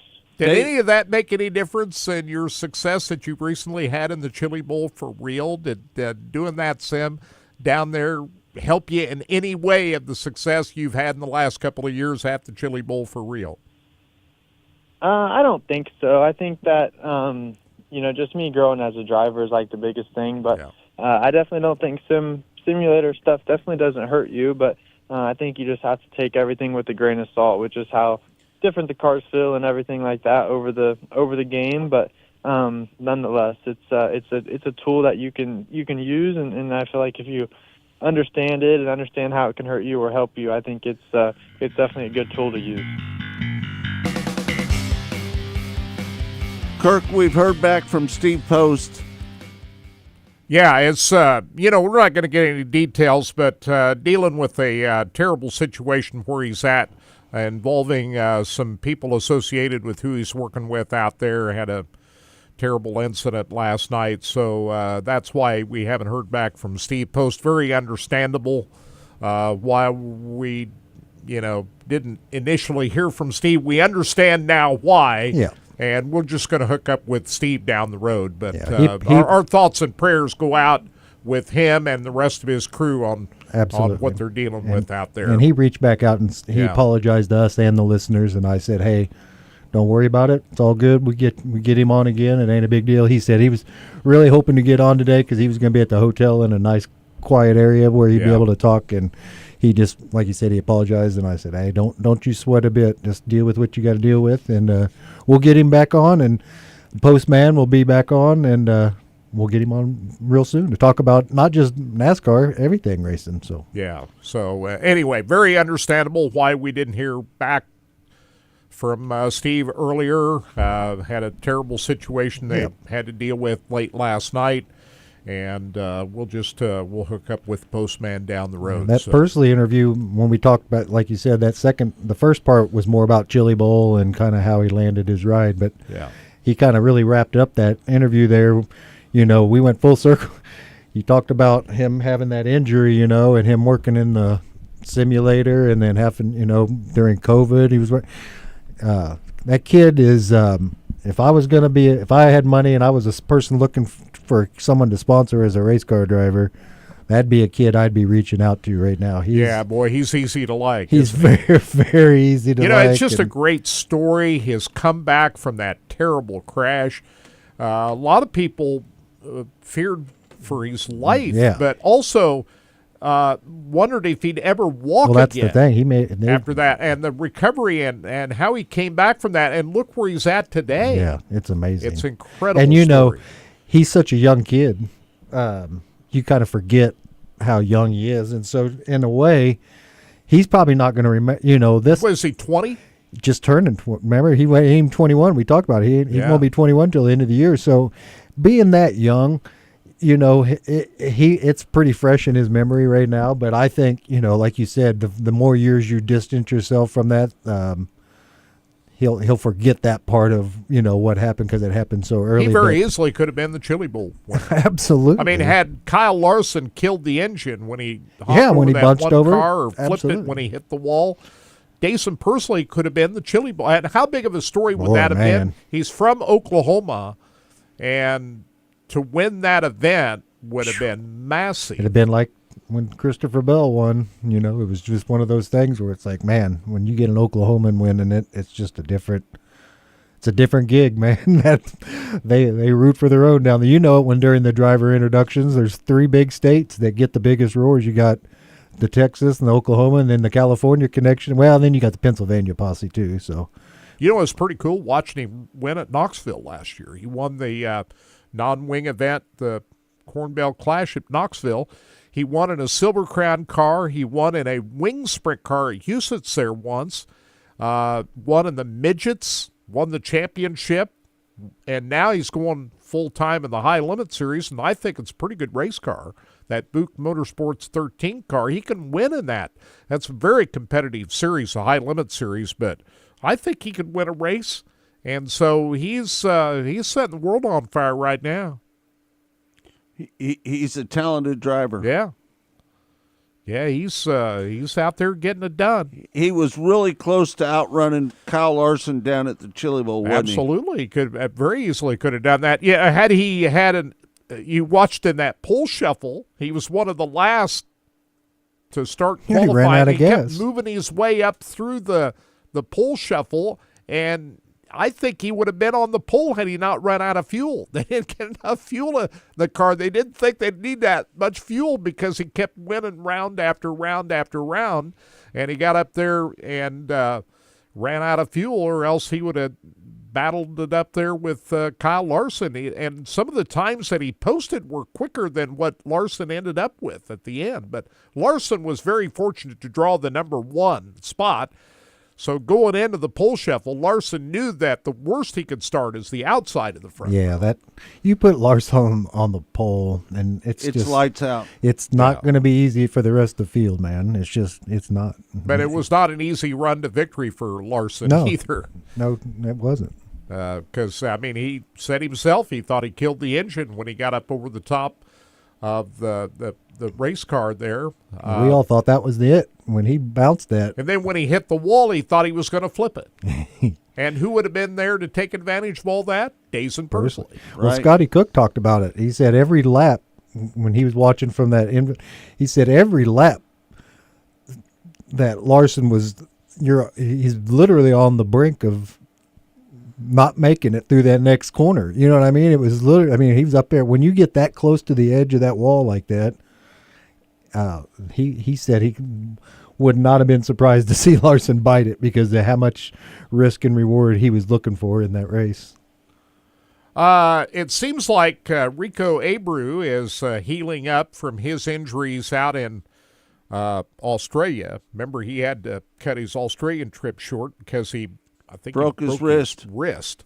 So he had to have surgery on that, and the last report is he's healing up just fine and should be ready to go when the High Limit Series opens up in Las Vegas March 13th. So how did he break it? That Rico is coming along. How did he break that wrist? Do we remember? I think we had somebody say he might have been horsing around maybe. Isn't that what happened? I'm not exactly sure. Isn't that I what Connor Wade was saying? That he was maybe hanging out with somebody that night and... Or was that Carson Macedo? Oh, that was who it was. Yeah, that's who it was. When he broke his leg. Yep, that was who it was. Yep. I think Rico didn't he hurt in a it was racing related, was it not? Yeah, I think you're right. Now that you said that, when you said it was Macedo, I remember now that it was that. But yeah, Carson Macedo won a race down at Volusia. And he climbed out of the car. He was limping around. He couldn't even climb up on top of the wing to do the wing dance. Carson, but he still won. Remember the first night down at Volusia? Right. So Carson, even though he's still hobbling around, looks like he's going to be getting better in his healing process when they return to action at Volusia here in a couple of weeks. But good to hear Rico looks like he's going to be ready to get back at. He's got a very aggressive season this year too, Rico. Not only is he running the full High Limit Series this year, but he's got several dates on the calendar at Knoxville this year. He's putting a lot of emphasis on Knoxville this year. He's going to try to race Knoxville whenever he can. And even some weekly shows up there. You remember he even ran the 360 Nationals last year. So Rico's going to put a lot of emphasis again this year on he wants that Knoxville Nationals, doesn't he? He does. As everybody would. Anybody wants to win the Knoxville Nationals. Well, we've got to take it away from Kyle Larson, who has led every lap the last 2 years up there. So Anyway, that's all coming up soon. Can't wait to see the high-profile World of Outlaws and High Limit series go back at it here in a couple of weeks. But we're going to have to wait another couple of weeks before we see them and the big late model stars back in action. It's going to be interesting to see, Scott, who's going to show up at Lincoln Speedway this weekend. Tomorrow they got a big race there for the Icebreaker. I would imagine they'll have a really good car count out there, and if the weather holds up, they're racing in the afternoon, that I'm sure you'll see all the big-time PA posse drivers show up at that event. What do you think? Who will not? The question is, who won't be there? I think most everybody will be there racing at Lincoln tomorrow. Corey Day's going to be there. Is he going to be at Lincoln? I think so. Of course, he's racing. He's racing NASCAR right now. He's got a big schedule on the pavement for Hendrick Motorsports. We saw he's going to race a 15. No, what is it? How many races? 6 races on the Xfinity Series this year. The Hendrick Motorsports put out their schedule for their Xfinity car this year, and all the drivers are going to get a crack at that 17 car, but Corey Day is going to be in that car more than any of the other drivers. William Byron, Kyle Larson, I think Alex Bowman's going to be in that car a time or two, but Corey Day is going to be in that car at least a half a dozen times this year. Is going to be racing a lot of trucks, ARCA cars, but I talked to Corey Day down at the Chili Bowl. He said he's still got about 30 sprint car races on his calendar. He's still going to run some sprint car races, a second car for Jason Myers Racing. But I think you'll still see Corey Day out there plenty of times in a sprint car. Did you see some of the temperatures they're calling for tonight at the Atlanta race? 25 degrees, man. That's 25 degrees. So it says NASCAR taking extra precautions amid frigid temperatures in Atlanta. So tonight temperatures is there a chance that they won't run? No, they're going to run, but they're saying teams are concerned that the engines could be affected by the frigid weather overnight because it's going to get cold overnight, but it's going to drop 25 degrees through the race. Now, the schedule today is they're going to qualify the Cup cars coming up here in just a couple of minutes, 10 o'clock our time. The truck race is at 12:30 Central Time, and the Xfinity race at 4 o'clock. You can watch the truck race on FS1 and the Xfinity race on the CW network. And then tomorrow is the Cup Series race. And you say tonight it's supposed to get really cold. That's what they're saying. It's saying, well, I'll read you what it says. NASCAR has made adjustments like this depending on the weather and the venue. It says everything's going to be, to keep everybody happy, NASCAR has found a solution. The Cup and the Xfinity garages will be heated overnight, and this will allow the truck teams to keep their vehicles in the haulers overnight. So this would have been last night? Yeah, so they were worried about how cold it was going to get overnight, but they're saying the race tonight, the temperatures in Atlanta are so they were worried about it dipping last night down to 25. Last night it got cold. But it's still, it's not going to be a warm race again today, obviously. But who do you guys got to win Atlanta now? I'm going to go ahead every week. I'm going to keep our picks, and that way it'll give us something to talk about on Monday as well on our Mostly Motorsports there. We picked last week's Daytona, and we picked 2 guys each, the winner and picked Blaney, right? And I had Blaney and Bowman was my picks last week, so I think I did pretty well. So who do you think's going to? I picked Eric Jones. That didn't work out. That didn't work. Who do you got winning this week, Kirk and Scott? Why not Kyle Busch? He almost got it done a year ago. I'll pick Kyle Busch. Kyle Busch for Kirk Elliott. How about you, Scott Traylor? I'm thinking Joey Logano is going to win. Joey Logano. He should have won last week. He should have. I'm going to go. He's got a fast car. Yeah, I would expect he'll have a good run down there. I'm going to go with Elliott to pick up his win. Not Kirk. Chase Elliott. Chase. Kirk Elliott. I'll go with Chase. And then I'm going to let everybody pick a second driver just in case our guy gets knocked out. You know, we did this last week. Like I said, we had our main driver and then our backup driver. And my backup driver would definitely be... I'm going to go with Kirk's pick with Busch. Kyle Busch. Okay. How about you, Kirk Elliott? Well, my first driver was Kyle Busch, but Yeah. I'm going to go secondary driver. How about Ross Chastain? How about that? How about that? I'm going to go ahead and stick with my Blaney pick from last week. That'd be a good pick. And I'm going to... You almost got done a year ago. That's right. So we've got Kurt Busch with Kirk Elliott, Joey Logano. You know another guy that runs well in Atlanta? Who's that? William Byron. Yeah, he does, actually. He has had a lot of good... So Kirk Busch with Kirk Elliott, Scott had Joey Logano, and I had Mr. Elliott, and our backups were Busch for Kirk, for Scott. And Marie Chase says Blaney. Blaney this week. That's right. Me and Marie has picked pretty close to the same last 2 weeks, so I'll put Marie down here. Pretty hard to bet against Penske in these speedway races, isn't it? That's true. Well, give us something to, at least this gives us something to talk about on Monday. Yeah. Right. That way we have Well, we got that sprint car race at Lincoln right. Speedway. We can talk about that, too. That's on Flow? That's on Flow.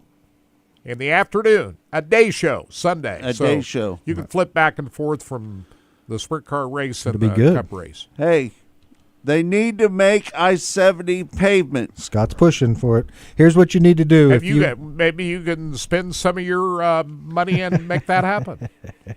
Give me some of that before you go just throwing it into the wind. Hey, if you want to reach out to Scott Trailer and show your support with that, reach out to him at Scott at Racing Boys and send him an email and see if we can get enough Hey, all names. it takes is money. You get if you got the money, you can make anything happen. If you guys know a couple rich guys out there, just send them messages. But if you're, be more interactive on the chat room. If you support the dirt, let us know where you guys stand. My old crew chief, John Wilson, says, I agree with Scott. See, there you go. We'll he was a great crew chief for you, by the way. He was. John. He was a pretty loyal guy, wasn't he? He was a loyal person. Maybe next week we'll... He helped Rick Beebe, too, as well. Yep. Maybe next week good. we'll pick up this and we'll maybe have an online poll and have everybody comment on where they think, and maybe we can get a running total for next week. So Monday, we have scheduled Ricky Thornton Jr. and Kyle Cummins. Two good 12 guests. noon live Central Time. So Gonna be a good show Monday. All right. Thanks, everybody, for tuning in. Again, it's Todd Surprise doing a great job as he normally does. Thank you, Todd. He always does a great job appreciate it, for guys. us. And I can't thank him enough for doing so. For Kirk Elliott, I'm Scott Trailer saying we'll see you on Monday. Ricky Thornton Jr., Kyle Cummins is going to join us on Mostly Motorsports. Stay tuned. We'll be back in a moment. It's all brought to you by Rod End Supply, featuring the POWRi Midwest Lightning Sprints. We're sorry that we didn't get Steve Post on today, but we'll get him on soon. Yep. All right. Thanks, everybody, for tuning in. We appreciate you. We can't thank you enough for doing so. And we'll be back with more. It's Rod End Supply, featuring the POWRi Midwest Lightning Sprints. We'll be back on Monday. Have a great weekend, everybody. We'll see you then.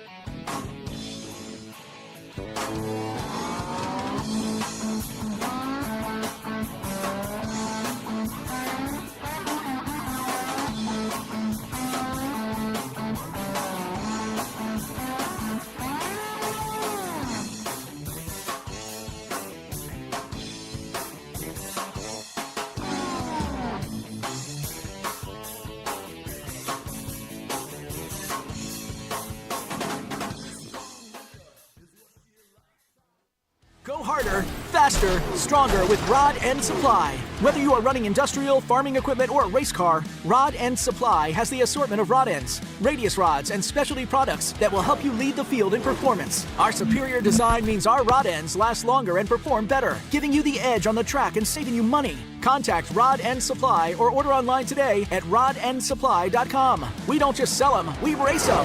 rodendsupply.com. Serving the racing community for over 30 years.